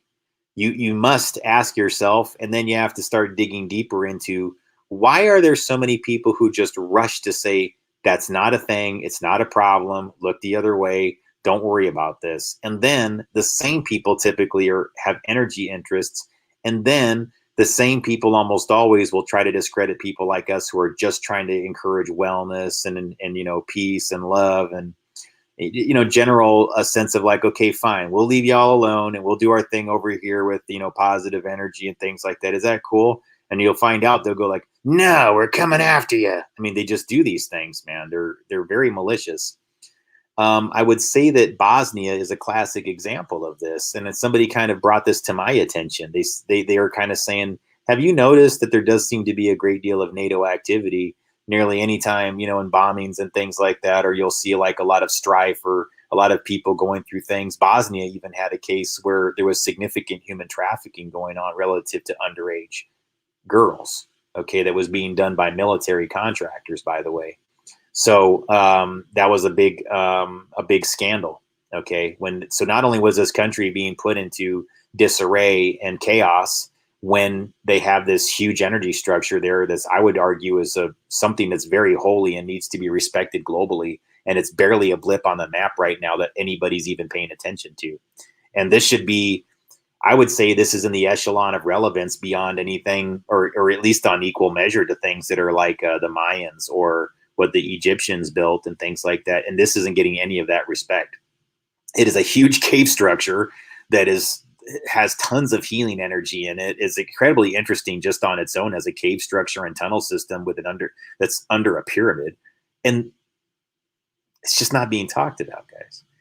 And if it is, the vast majority of the articles that I've seen that are from the typical people that you would trust on American television will say, yeah, it's not really a thing, guys. It's just a big thing that's shaped like a pyramid, but it's not really a pyramid. I'm like, if it's shaped like one, it is one, guys. I don't care if it was naturally formed or man-made.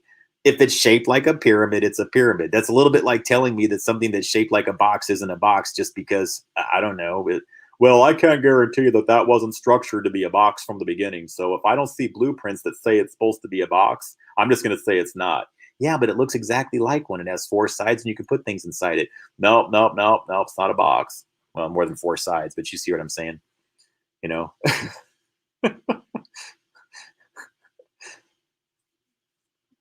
That's a square. But you know what I mean? Like, I just don't, I really, because I saw people arguing and debating whether or not this was a, quote, real pyramid. I'm like, so based on what are your parameters for deciding if it's real or fake? Because I've looked at it. It's a pyramid. It's definitely a pyramid. There's no question it's a pyramid. And then I'm going to keep taking you through this report. Then you're going to see why they want to dog it so badly, why they want this thing to be like, yeah, don't worry about it. Like, I don't want to concentrate on the negative, guys, because this is actually a really cool location. And you need to get this.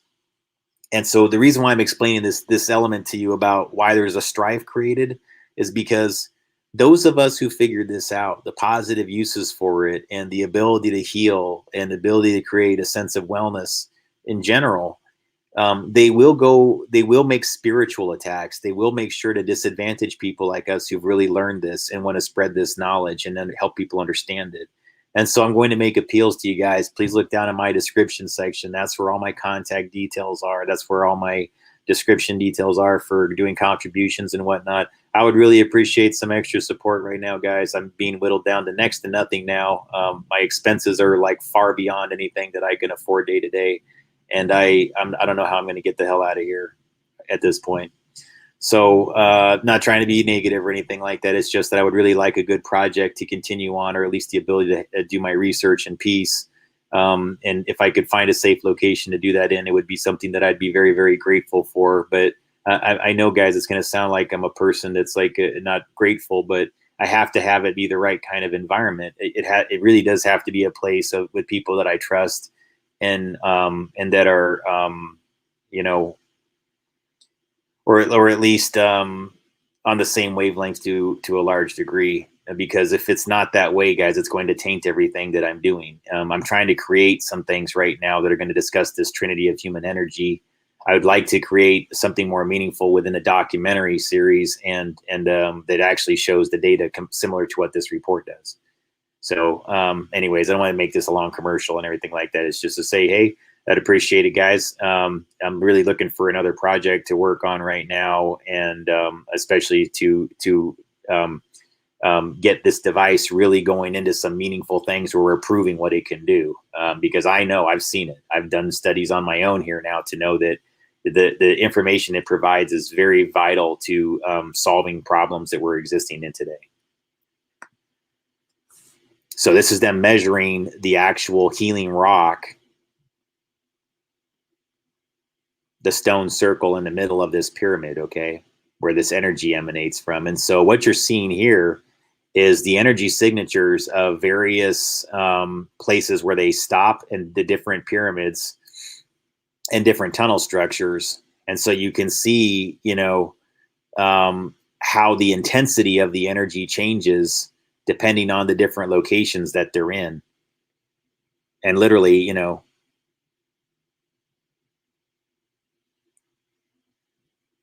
the most energy being at the sun pyramid, moon pyramid locations.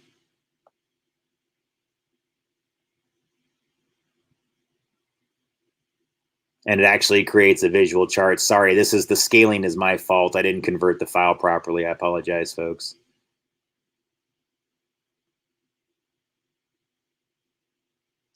But then they show the activity of the environment, and you notice that, you know, once you get near the stone circle, it has a lot of energetic activity.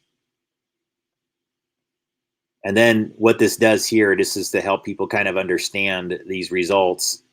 So basically, these are all the names of the different people that went into the tunnel, and then they had their biofield measured with the biowell to show you how things changed or did not change relative to the tunnel system. So before is the blue marker, and after is the red marker, and you'll notice that nearly everybody had an improved level of energy. Nobody went down at all. Either they stayed pretty static, close to where they were before, if they were already pretty high energy or had higher energy reserves, or they greatly benefited from going in. So like one person went from having about between 50 to 60 on their energy reserve percentage to going up to over 90. Another person was at 0 energy reserve, and after they went into the tunnel system had a 90% energy reserve. What does that translate to for physical symptoms? Like, I can tell you that when my energy reserve is showing like closer to like the 40 or 50% range, it's usually when I'm pretty close to being like feeling like going to sleep for me. And that a lot of times I'll measure my energy reserve, and it's like usually around 90 to 100% typically. I mean, I'm almost never having that issue anymore. And then, yeah, so you see as each person changed. So even like guys like Sam, who are used to the environment, that's an area where he's from, Sam Osmanagich, that's kind of his project out there. You know, he even benefits. He's used to the environment. He goes from 60 to over 90. And so you did notice like most of these people did actually see a significant improvement in their energy reserve. Stress levels. So one person stayed pretty flat, you know, they were pretty much about the same level going in and out of the tunnel. So it doesn't always change, folks. I mean, you know, not everybody responds to an environment the same, but you'll notice that most of these people didn't see at least some degree of changes that benefited their stress levels. You know, Sam was already pretty low on the level there to begin with, so it didn't change much. But Sabina actually increased her stress coefficient. So something happened with her that actually made things, looks to me, worse, because I think your stress coefficient going up would be an indicator that you're in a higher state of distress, and that's not necessarily a good thing. You'd want it to be closer to 2, if my understanding is correct. So the people that kind of stayed, you know, kind of closer to that level or whatever, you know, I would argue that this measurement would probably be more a result of like the going into the tunnel. Not everybody, I think, is comfortable inside tunnels. So I think the stress coefficient for some people, even if there's healing energies within the tunnel, just the act of going in there can make some people feel claustrophobic, which I think could explain some of the anomalies in the data. But I wasn't there, guys. I would have to ask the people that, you know, collected this data. Was Sabina scared of tunnels? Was Azra, you know, experiencing stress in the tunnel? That might be what I would ask. You know, are they people that don't like being in environments like that? I don't know. I'm not making assumptions. It'd just be something I'm curious about if I was going to draw correlations, because your stress level is obviously going to change that, right? You know, your fear of a situation would change your stress level. That's all. before and after tunnels. So they show how everybody, they're, at least as far as energy balance goes. So even if they had some abnormal levels or whatever, or stress levels, you're seeing their chakra system, the way the energy's balanced. So this is represented as flares in the biofield electrically. So when you see the overall field go like this around it, you know, like you'll have more flares on this side or this side relative to the things. And if it's perfectly down the center and you have a nice strong energy reserve and a nice strong energy field, and it'll be more symmetrical as it goes around. You won't have like gaps inside your biofield where there's next to nothing there, or large flares where it goes out more than the rest of it. You really want it to be kind of balanced for the most part, you know, like Bart Simpson's head. Spiky, but basically kind of even and going all the way around like an egg, you know. All right.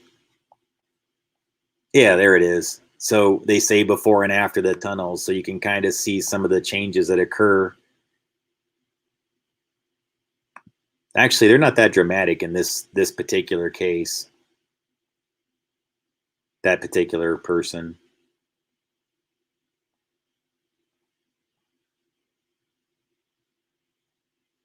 So it can do these charts of like, you know, your energy signatures and your biofield. So it can be represented like this. That's almost like you're looking down at your body and seeing how the field extends, looking like a bird's eye view. And this would be like looking from the side, if you think about it.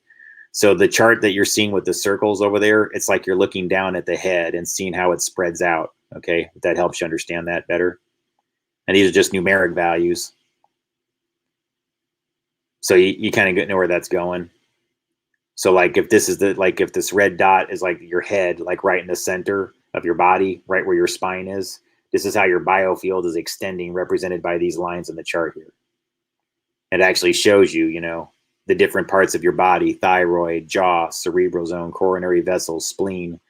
So, I mean, do you experience like, I don't know, are you a person that has a lot of jaw pain? Are you a person that has a lot of stomach pain? Do you experience back pain oftentimes? Are you typically kind of nervous? I mean, things like that.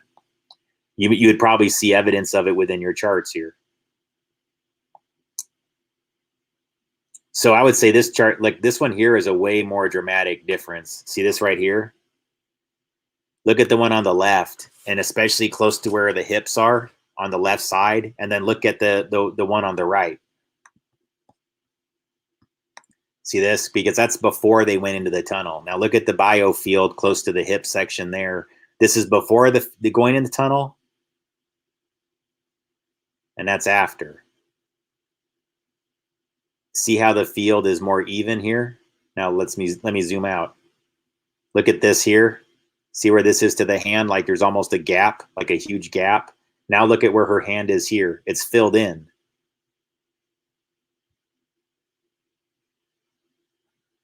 See that? And that.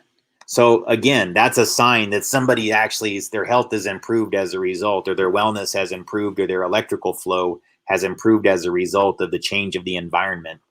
And then this is represented in the data. And so when you see that flare that's on the left side of this woman's hip there, that will be represented as a point within the chakra system and inside your body that can actually go, okay, that leads to this signal flow. So you have an anomaly that goes from here down to here, down to here. And if you were to address the problem somewhere within that, yeah, we could probably help whatever, right? Help solve that problem. And that might just be environmental. It might be treatments of another variety. Or it may be something that you want to independently, seek on your own, like, well, drinking the tunnel water. So this is a situation where they show how a person can get water from that same area, or where I think it's either frequency and trained on the tunnel, or it's sourced from the tunnel. I can't remember which one it is, but it definitely has some degree of influence from the tunnel.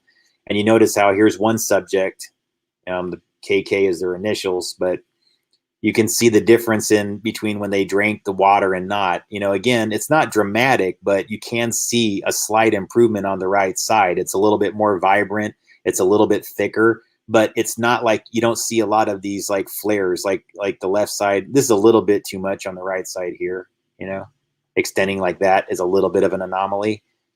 But overall, it's a healthier pattern, and it's a thicker, like the blue ring is thicker. There's more energy flowing, and it's more symmetrical around. Chakra system is a little off balance. So for this person drinking the tunnel water, it didn't really make a huge difference for them, see? So these things don't always make a difference, but sometimes they do. So before they drank the tunnel water, their stress level was at 3.02. After, it was at 2.64. So it stayed in the optimal range, but it did improve. Their energy level went from 46.46 to 70.78 after drinking the tunnel water. So they received a significant boost in energy.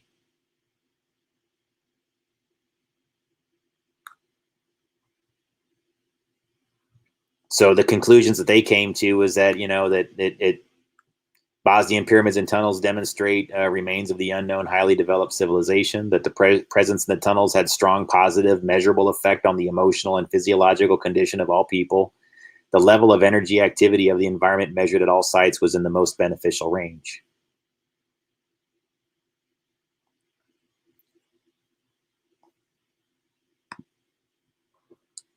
So that's just a more visual type of presentation that can help kind of back up some of these assertions about how your environment can affect, you know, your physical body and what that translates to. So what do we mean by physical body? Like, what are those charts really doing?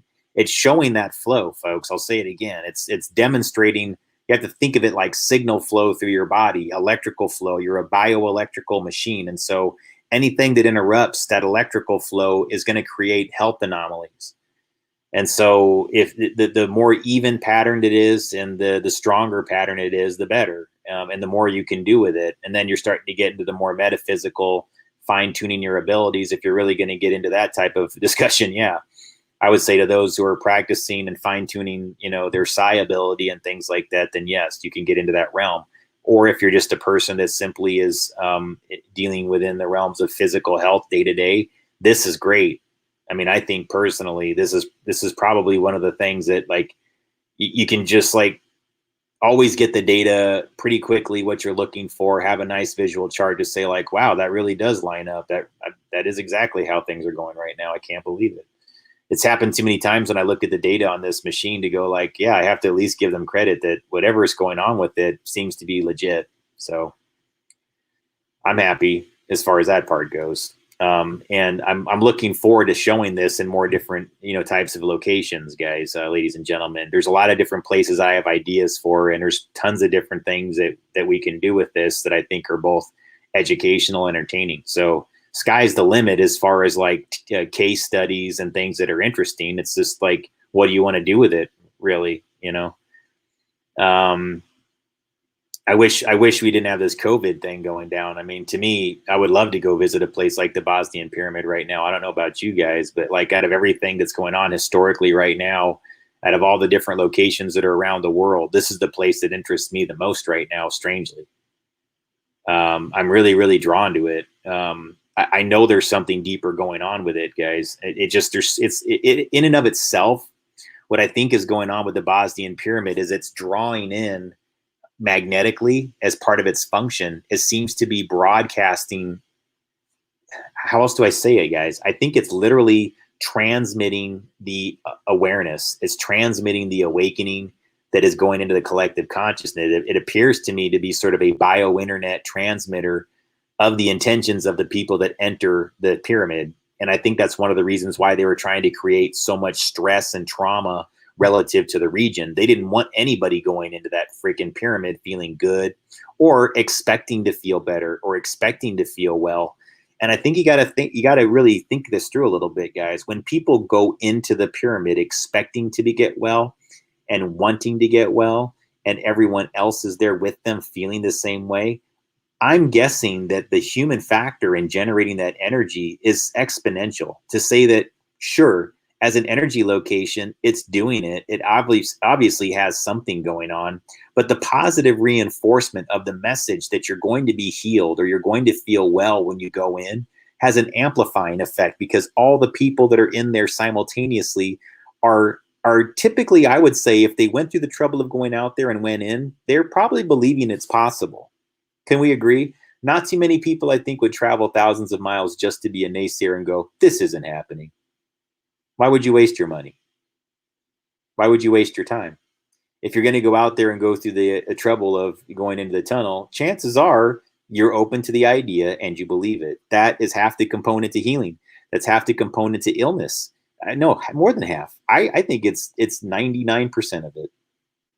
And the rest is really, no, I mean, it's 100%. I'm sorry. Yeah, I get it. You can get things and whatever, man. But I'm just telling you, there's so much hive mind going on relative to illness that I would really like it if we could all just sort of, like, as many who have figured this out, you know, in a real way, not a spiritually bypassing way, guys. I can't do spiritual bypassing, so please don't come at me with that. I mean that in the nicest way, guys.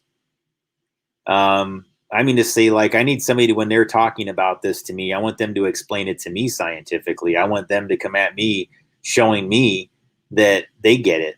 And, you know, I've had people like that recently that were capable of doing that. So I know the difference between that and the other, you know. And for this, it really, really, really, it really relies upon, how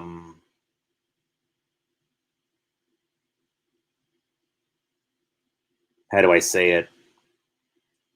Integrity of the understanding of the information in a genuine way is the kind of thing where I would really want somebody to be explaining it to me a little bit. And I wouldn't even want to feel like I was quizzing somebody or something like that. I would just want them, I would want to have just a good understanding that, like, okay, this person gets it, or they're on their way to getting it. They're on the cusp of getting it, because to not get it, I don't know that things are going to work. And that's the problem, guys. Like, it's like I was trying to say yesterday. It's one of the reasons why I understand, like, the whole Tibetan, like, you know, monk in Nepal thing, you know, going out there and making their mandalas together and hanging out with their shaved heads by themselves. It's not because I want that necessarily, but it's because I understand what they achieve by doing it. They eliminate distractions. They eliminate drama. They themselves are actually at a very high point in the world, one of the highest points all across the entire world, literally broadcasting as a collective hive mind, a message that is unique to them that the entire world is receiving, because brainwaves travel 20,000 miles around the world. I would argue that if you get a whole collective of them hive together the way that Tibetan monks have done, then it's exponentially stronger, and they know that. You add in Himalayan salt rock, holy man, are you kidding me? These people have they have it in like you would not believe. They're influencing the earth grid in ways you couldn't possibly imagine. And I'm telling you, those who are at a high level have figured this out. They do absolutely know the power of these structures. They know the power of these locations, and they're either exploiting them negatively, or they want people to just disregard them and act like they don't exist. And I'm telling you, folks, what we have to be doing, what I would love to be doing here in the United States, is making a focused effort to prove that the energies of locations, I would love this to be a series, a documentary series, where we're constantly proving that energy exists within locations and objects and things or whatever. A whole different way of looking at energy. And we could even have a series called The Trinity of Human Energy. I would love that, because to me, doing a series, like a documentary series that's almost like a travel guide, to me, that would be the best way. Really. Proving that I don't want to go like Ghost Adventures type, Ghost Hunter, paranormal investigators type things with it. I don't want to do that. I want to demonstrate the opposite of that. I don't want to show how places scare the crap out of people. We already know that. And there's already ways to track it and trace it and trick it. I want to demonstrate over and over again in ways that people go, wow, that, yeah, where you are matters. What's being done there matters. What you're thinking about in the process matters. And that, yeah, you can benefit greatly from being in the right location with the right people at the right time to both heal yourself, heal others, and change the grid exponentially. I know this from personal experience. I've achieved results completely alone doing things at geographic locations, using meditation, using my human body as a conduit of intention. And again, guys, what I say by that is, I don't just look, I'm going to tell you what I just meant. There is a signature that is electromagnetic in nature, that's driven by extremely low frequency, that transmits from my brain. Now, that signal can vibrate through my body. It taps into earth resonance at about 7.83 hertz. That's the earth's heartbeat. Passes through my feet, extends up through my body. My brain, pretty close to about 7.83 hertz also, if it were to be measured on an electroencephalograph. You're going to find my brain to be close to 7 to 8 hertz, just like the earth frequency. So what I've done as a person that consciously practices these things is I've just decided that I understand it. And by understanding it and deciding that I understand it, and moreover, demonstrating that I know it and understand it, both to myself and externally to anybody who knows the difference, then yes, what I wind up doing is through the belief in me and the belief both external from me and of me towards myself. It is this belief that actually programs the plasma platelets, turns them into something that now binds to the electromagnetic signature that externalizes from the human body and goes outbound as a data packet. Now, if you doubt that's true, then how does a cell phone work? How does a cell phone tower work? Same way. And remember, I was a cell phone engineer for 20 years.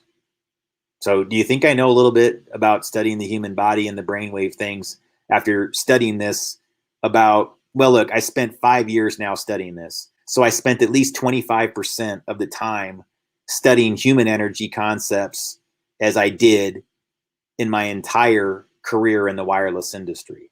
That's significant. And that took a lot of work and energy just to get to this point and understanding it. And I have a lot to offer, folks. So let's not let it go to waste, please. I need some really good quality partners right now to really step forward and be my Django Unchained. Where's my Christopher Waltz? I'm Django. I need to be unchained. It's not because I'm a slave, you guys. See, I don't know what to think of Quentin Tarantino's work overall, but I'm mentioning Django Unchained right now because when you get to this level of understanding, that they will go out of their way to convince you that something's wrong with you and that you're a slave and that something needs to happen to you that's negative in nature. It's bizarre, guys. It's just like I say, what happened to these like areas like Bosnia? Well, they find out there's a pyramid that flows with positive energy, bomb the shit out of it, cause terror to all the people. Why? Because the energy is going to be affected at the location. They want this thing to transmit negative energy. It didn't work. After all those years of strife and all the problems that they had, look at how glowing this location is. Look at the people there. Look how, I mean, really look at it, guys. Really.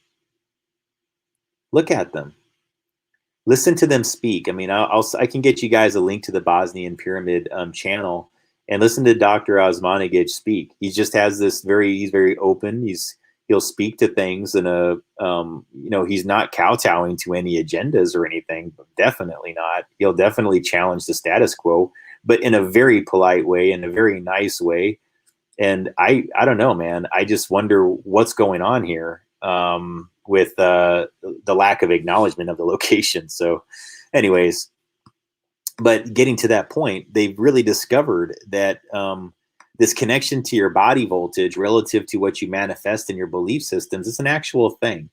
And what I'm trying to basically impress upon you folks is that you really do have to begin to understand that you're programming your platelets of plasma in your blood constantly. And that when you're thinking about something, you're not just thinking, you're broadcasting outbound an extremely low frequency signal. Okay. And that signal does have information attached to it. You're just not saying it out loud at that moment. However, like what I'm doing right now, it's the same process, but it's a different frequency that your voice tangibly hears. Like you're like, okay, yeah, I heard the resonation. Brainwave, it's just, you're not going to hear it, but it's still going to hit you. You're still going to get it. I mean, guys, it's not like when your cell phone is getting the signal, right? It's not like you're getting it over Morse code It's not like you go like, hey, cell phone, I need data. And it goes, yeah, I see the data message on my phone. You didn't hear anything, did you? But you accept on faith that you actually got data to your phone using that invisible process. The same thing goes on within your brain and body. I can promise you, it really does. It goes on in your brain and your body, and that's why this process, this camera that I'm talking to you about, it is such a powerful device. And in discussing this, it does help explain so many things just perfectly. All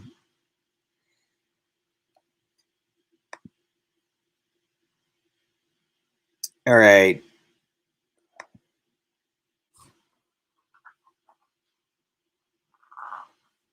Sorry, guys. My back is really... Don't worry, that sound is... I'm just... Everybody blames a chair, don't they? No, I swear it wasn't that. Oh, man. I just got to crack my back is all. All right. So...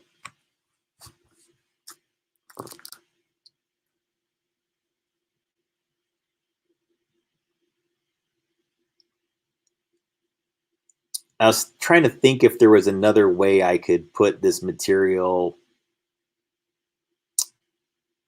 that'll make it a little bit easier to understand as I'm trying to explain it, because it really is kind of an important concept, this whole energy flow thing. And I'm just trying to think if I've produced material at all in the past that would help bridge the gap on what I'm discussing here. All right. All right, let's just talk a little bit about, hang on really quick here. I had it on my list here. Okay, faith, water, frequency, and bioplasma. I just talked about that as far as what our body does.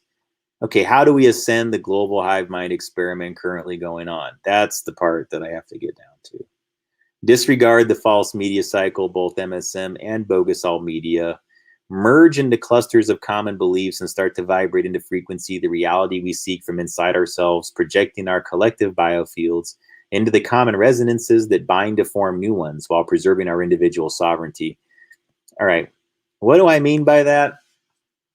It's because people oftentimes, I think a form of spiritual bypassing, which is to say, like, it's the fake love, it's the false love, it's the love bombing in ways where it's just there's no focus, there's no critical eye, there's no that's bypassing, guys. It's just like going, I'm ready to believe, I'm ready to believe, I'm ready to believe, I just want to believe something because everything sucks so bad. Well, you're not. It's just showing that you're not doing heavy lifting when it comes to. I don't know. I would feel better about people that I think are more cynical in nature. I think sometimes, and but look, I'm talking about a completely different thing, and I'm trying to stay on topic here with something. So guys, this isn't like an open forum for discussing something that you should be talking to me in an email if you want to have a discussion like that with me about. No offense. Because I do this to have historical relevance, and I do these presentations to discuss human energy flow and things like that. So, if you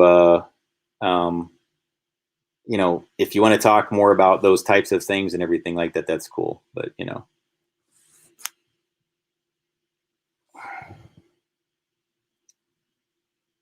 yeah, because I think you mentioned something, but if you're trying to do something publicly here, I don't like it. So please email me. Okay. And I have to stay on topic. So thank you. I appreciate it if you'd respect that. And it's no offense. It's just because this happens to me quite a bit. And this is a really important topic for me to stay on. And I really don't want this to be like a thing where, this isn't like an open forum chat for that. So I apologize if that sounds like I'm being whatever, but please email me. Okay. I really appreciate that.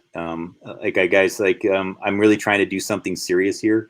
And what I need is for people who are serious about being partners to approach me in a way that demonstrates the seriousness of it and doesn't just show that whatever. Okay, please. Thank you. I've spent a long time studying this, and I care deeply about this topic. And, you know, I just please respect that.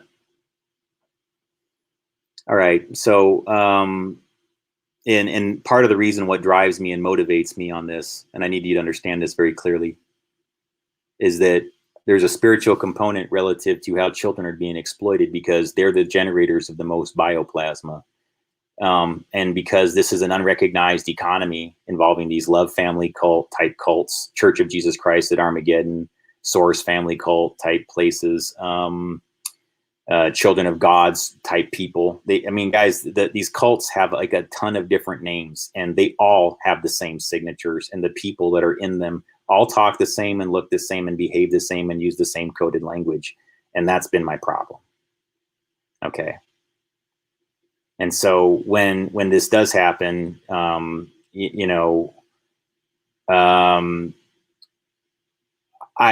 basically, they've historically come at me, just so you understand why I'm reluctant oftentimes, okay, to not discuss. It's that this particular group has been surrounding me since I was a young child. And they're not a healthy group of people. They're very toxic. They're heavily involved in New Age communities. They all talk about Elohim paths. They all talk about Yahweh. They all basically look like the guys that started the DC Capitol riot. Okay.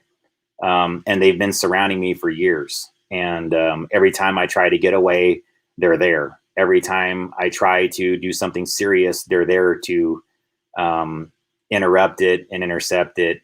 And I was really, about 4 or 5 months ago, there was something that I was trying to do relative to fighting this problem. And a person basically from the same cult did another deception game on me, got me to be in a shared living situation with them. I was whittled down to less than $100. And then I was placed into nearly a very dangerous place where then they took advantage of the situation to try to use me as a reputation shield. And I never got any compensation for my efforts. And it was a very, very bad situation that I discovered was just a trick on me. And I can't afford to have those types of things happen again.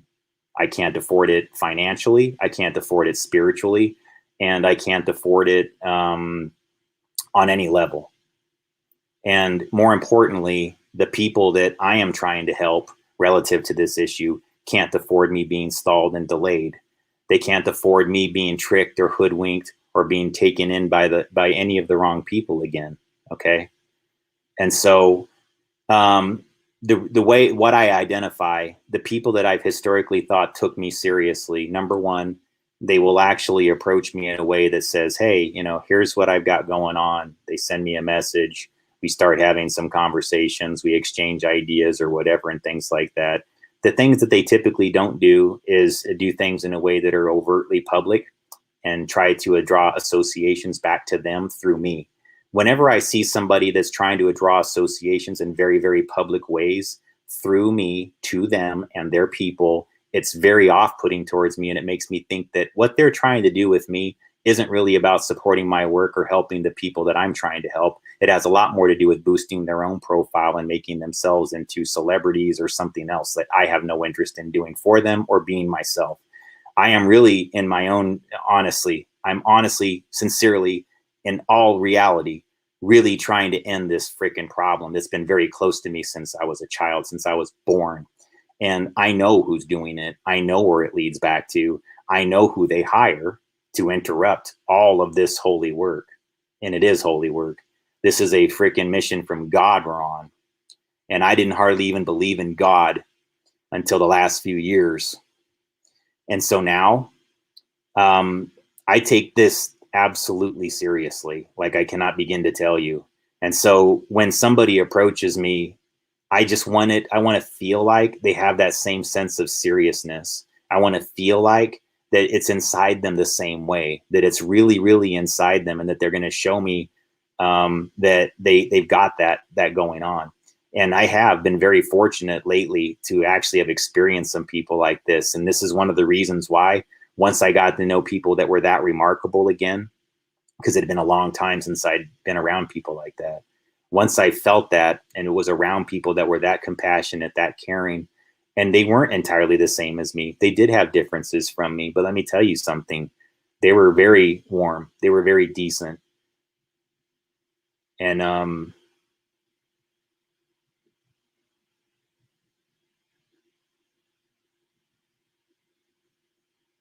the thing that's been bothering me, you guys, and I need you to understand this, even if you're offended by my responses to some things. This family, for whatever reason, you guys, they made sure to leave me with nothing to fall back on, to where they could introduce a whole bunch of characters into my life that would make it seem like I just can't accept help, when in all actuality, they know they're bringing more cult members into my life. They know they're just going to surround me with the same guys. It's been the same people they keep trying to push in my face for a year, and their story changes every 3 months. Okay. Now, if your story changes every 3 months, I don't trust you. If 1 minute you have a place for me to go and the next minute you don't, if 1 minute you have, a kid and the next minute you've got like 4, I don't trust you. If 1 minute you tell me that, you're single and the next minute you may or may not be married, I don't trust you. If 1 minute you tell me it's cool to come down and hang out with you and maybe crash at your place for a month, and then the minute I need to take advantage of it, it's suddenly not there, I'm probably not going to trust you. And let me explain something to you guys. That's basically been what this cult has been doing and surrounding me with for the last year. And then if I'm resourced and I have what I need and everything's cool, they all back away and I don't hear anything from them for the longest time. Then once they conveniently seem to be like doing things to whittle me down and steal from me by the sidelines, then all of a sudden it's like going, come over here, Gabe. We want you now. And I'm like, hey, didn't you just tell me that you were getting an apartment? Hey, didn't you just tell me that you were involved with, or hey, didn't you just tell me that you were in this situation with? It changes every fuck. Anyways, guys, I'm just letting you know. Yeah, I may be in a bad position right now, guys, but the work that I've done to fight this problem is extremely, extremely important. And I'm now right on the cusp of doing something like incredible to prove that this is a real thing, that there's people that are actually doing this at an industrial scale to children. Okay. And I really, really need that taken seriously. I really do. I really can't have anything like that's even remotely like a joke connected to it. And so the problem I've had, guys, is that the people that pretend to help me oftentimes, and it's not, look, I don't want this to be like I'm raking you over the coals, dude. It's just that you came in at the wrong time and asked me something about this in a time when I've had too many frauds that are approaching me. I have too many people that are saying, I'm interested in doing this, but they just waste my time. They'll have me go back and forth with them. And then it's like, yeah, I don't want to know. Actually, they're not even doing that. They just kind of waste my time and then just walk away. And so again, I'm going to say, guys, what I'm trying to do here is support the larger work, which is demonstrating that this is really a thing, and that we've got to fix it. I'm not trying to save the world, man. I'm not. I've got something that I know about specifically. So I'm not trying to save the world. But it's a mission from God in the sense that what I know about this is extremely important. And, like all I'm going to tell somebody is like, if anybody wants to partner with me, make sure you have solid partners around you.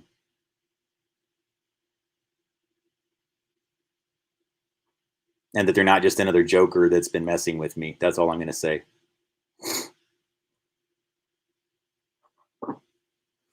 Because I know who they all are. And a lot of them populated my chat for a long time, wasted my time for a long time, and I'm not very endeared by them. So it's, all I'm going to tell you is that try better to those who, not you in particular, but no, There's some other folks, what I mean by that is to say that if you're going to try to deceive me again, you're going to have to try a lot better. I'm taking this seriously, guys, and I can't tell you how many of these trafficking organizations try to run jams on me. So look, guys, the reason why I'm going to say that to you is like, you don't want to be a person that like even interrupts it a little bit, because my patience is like, whatever, you know, I don't tolerate it. I just up and leave. That guy thought he had me. I'm just going to tell you guys, one of these guys did this thing to me where it's like going, oh yeah, he's down to nothing. I'm going to make this guy my bitch. That's what this guy did to me. And I was like, whoa. He got me in a controlled situation where I was relying on him just for like a week. And then boom, did he ever pounce? Did he ever pounce? See, that's what I'm learning, guys, is all these people, they approach you with a big like, oh, I love you so much. I fucking love everything you do. And it's like, then they bring you in and it's like, whoa, this person wants me dead. Literally, I've seen people, guys, where their heads like spin around, like not literally, but like they start chanting and saying things like satanic phraseologies in the other room while I'm sleeping. Okay, guys, I'm going to be extremely careful about where I rest my head. That's what I'm telling you. That happened to me this year. Can you imagine waking up in somebody else's home that they were trying to get you to trust them? To have them hear him go like, fuck you, Andrew, fuck you, Andrew, fuck you, Andrew, fuck you, Andrew. They were doing this, you guys. Like over in repetition, saying F you, Andrew, F you, Andrew, F you, Andrew, F you, Andrew. Like, and then like saying this, going back and forth. I didn't know what the hell was going on with this person, guys. I have seen things like this. So I'm asking those of you who know me to please take this seriously, because the vultures are surrounding me. And I need solid partners that really get it and can actually work with me. Okay?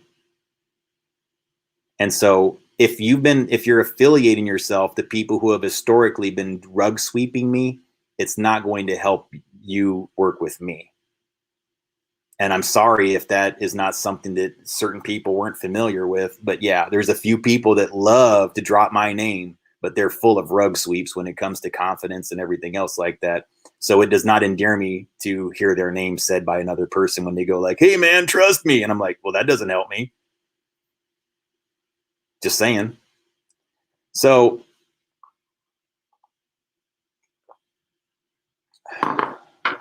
I'm not trying to be negative, guys. It's just that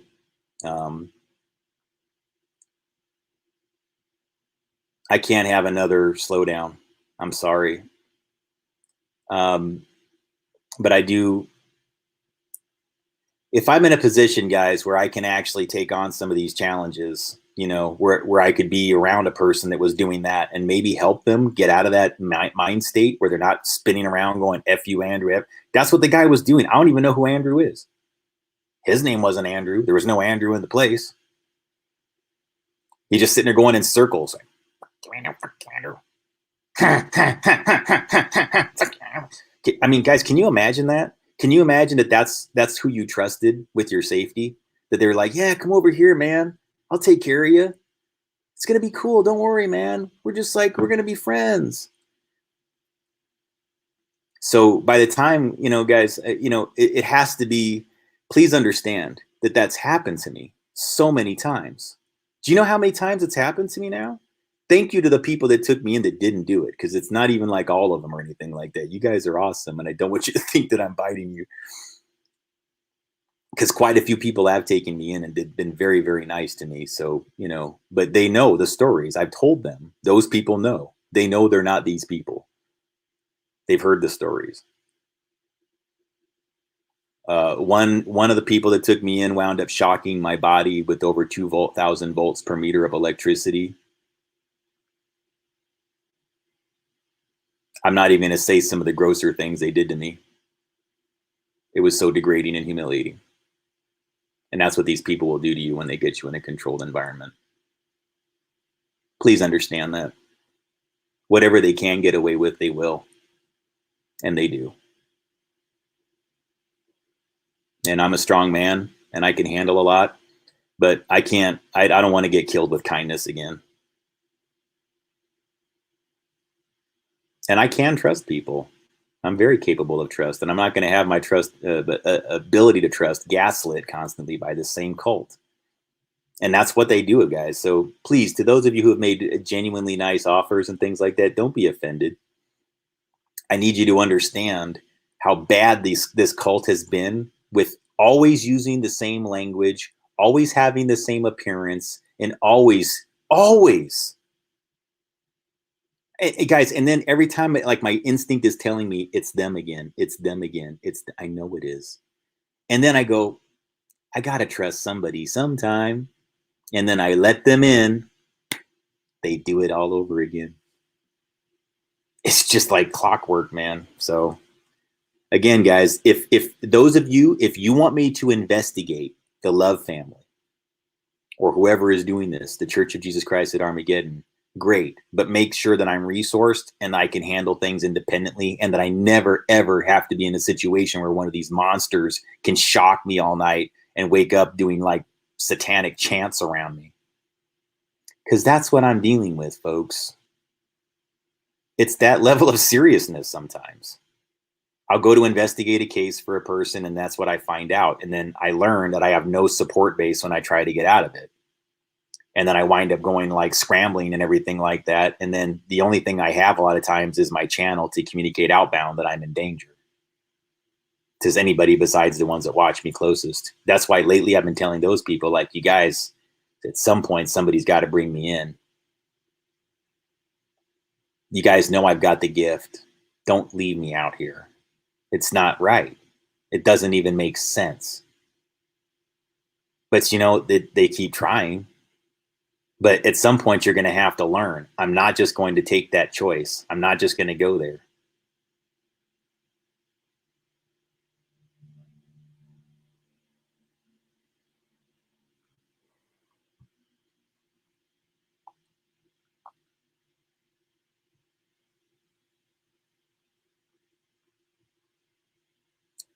So the ascension process, the reason why I had to do this all is because I need you guys to understand how important it is to actually intelligently form a structure of ideologies and beliefs to the point where you've scientifically structured, like broken it down to all of its building blocks and everything like that.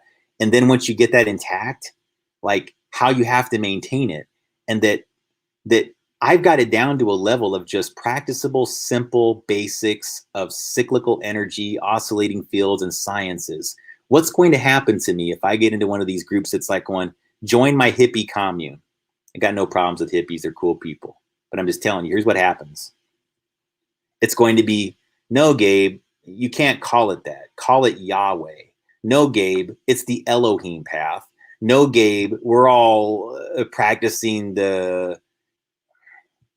It's going to be phraseology after phraseology that I'm going to be forced to adopt because the group as a whole is just super into talking this way. And it's all these, and then I'm going to myself, because I've been hip to it and been studying it for so many years, I'm going to know things about it that oftentimes people that are immersed in it are freaking clueless about. They have no idea how much they're repeating some Nazi breeding program nonsense amongst themselves, thinking that they're practicing some form of really cool, hip, new age form of whatever. And it's just not. It all is referencing this bogus form of like Nazi paganism. Worshipping of seasonal cycles relative to things that are more Wicca in nature, probably consistent with that. And then adding in tons of this sort of like corruption of like Blavatsky theosophism and things like that. I mean, really, guys, it just gets into deep corruption of esoteric principles and things like that. And then in America, there's just tons of these groups that think that they're spiritually evolved that are doing this. And they're spiritually bypassing. And they come from these damaged cults a lot of times that were like this. And so I don't know what to do sometimes, because a lot of times these people are acting like passive conduits for like their parents' cult. And I'm trying to get out of this cult. And I've got people around that are going like, what's wrong with the cult? The cult is great. I don't even know that the cult is around me. Don't you? Don't you like the cult? Like, no, I don't like the cult. And I don't want to be in it again. I don't want to be anywhere near it, guys. I don't want to be around it. Please. So Ascension, in my mind, it's deciding. A part of Ascension, folks, is deciding to transcend all that. Don't stay anchored in it. Start getting down to the basics of it. What is the Trinity of human energy? What is it that you want to get out of life, man? Because I don't like this being about people, or about it being about centered around whatever. I want this to be about understanding human energy at a core level, because there's people out there that are having it taken from them. There's people out there that are literally being tormented when they have enormous spiritual capability. They have so much inside them. They have so much ability to radiate healing energies. I've seen the evidence of it this week, guys. I'm telling you, when you start to talk to people and you're starting to see the evidence of it, like to know that things that you say matter to them, to know that like when you give a piece of information to somebody, that it actually translated to that person feeling better, that they got well, that they beat something that nobody beats. Do you know how good that feels? Do you know what that does for your mental well-being? Do you know what that does for your spiritual self? It's amazing. And I got to experience that a little bit this week, and it felt amazing to me. It felt brilliant. And I don't want anything diminishing it. It was, you know what, guys? I get ridiculed the most about these blankets. You know, like I have people that kind of go like, oh yeah, you're a cell phone engineer. Yeah, and you're telling us all to buy wool blankets and Pendleton blankets. Sure, like that's going to help. It does. It helps like you would not believe, man. And I will get even from the ones that are like part of the quote, the hippie type things. They'll be the ones that are saying like, that doesn't exist, man. It doesn't help. What are you talking about? Let's build ourselves a big Faraday room. Like the blanket will work better. You know, it's like a miniature orgone accumulator. You're just going to wrap it around yourself. You can make specialty orgone blankets that have more than just the wool Pendleton blanket component into it that'll do an even better job. And these things, you can literally just wrap them around your body and self-heal from them. Why? All right, this is how they work. The same thing I just told you before. The reason why an orgone blanket works is because you're taking your plasma platelets, you're programming them, and then the materials that are in the blanket, as the plasma is emitting from your body, it's going into the materials of this blanket that pushes it back into your body. It just keeps like going boom, boom, boom, boom, boom, boom, boom, boom, boom. And what that does is it's kind of a multiplier. So your body begins to re-radiate the energy and it circulates closer to the blanket. And then it starts to escape the blanket only once it's generated a strong field within inside your body. Now your biofield is operating, you know, at full resonance. That's why the blankets work, because it's a multiplier effect. The plasma field that leaves your body as positive orgone healing radiation, POR, and it goes like, it zigzags, but then the effect is it keeps going back into the blanket and then back into your body, into the blanket, into your body, into the blanket, into your body, into the blanket, into your body. And you keep producing more of the orgone because it's going back into your body, which pushes and produces and generates more positive orgone radiation, which has a self-healing effect on the body. And I was trying to explain this to all kinds of people and everything. And it's almost like out of everything, you know, like they always love hearing about towers and about, you know, whatever, face masking things and, you know, Hollywood things. But when you give that simple piece of information about that, it kind of falls flat and goes, blah, blah. And to me, it was probably one of the most valuable things I could have told anybody, you know, as far as like what it does. Like, that's the real thing. That's really where the research led to something where I was like, you know, something as dumb as this might sound and as too simplistic as it might sound, it really is a big piece of the healing process. And then it combines both, you know, physical materials with the, I would say, the psychoenergetic component of just simply re-radiating positivity. But since you're associating the positive psychoenergetic binding to plasma platelets inside your blood, this is the self-healing process. It's exponentially stronger if you even understand that you're doing it, because you can actually visualize it and it makes it stronger. It resonates into frequency even stronger. So it works. It works.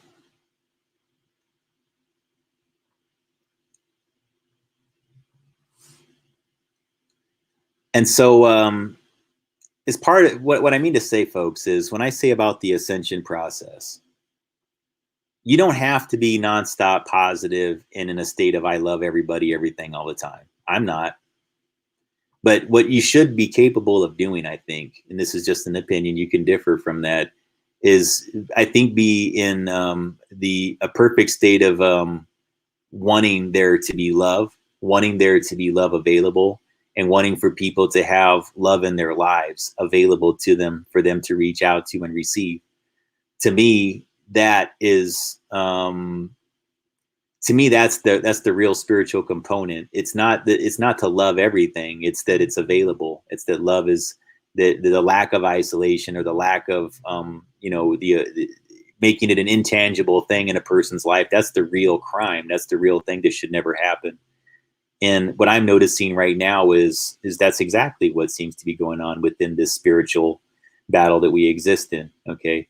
And so part of the ascension process for me is to understand that I don't have to accept everything. I don't have to say that everything is beautiful and wonderful and roses all the time. Yet I need to be in a perfect state of openness and awareness to where it's possible. I have to be open to that these things are all possible. You know what I mean? If you're closed off to the possibility of love, if you're closed off, that's really what it means. But perfect love doesn't mean that you're in love with everything and everyone all the time in that sense. Yes. In accepting them. Yes.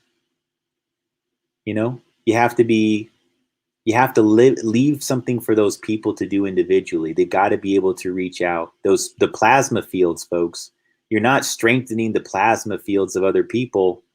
They need to reach out with it. It needs to be important. What's inside them, they need to externalize. And that happens because they feel it passionately. They feel it with love.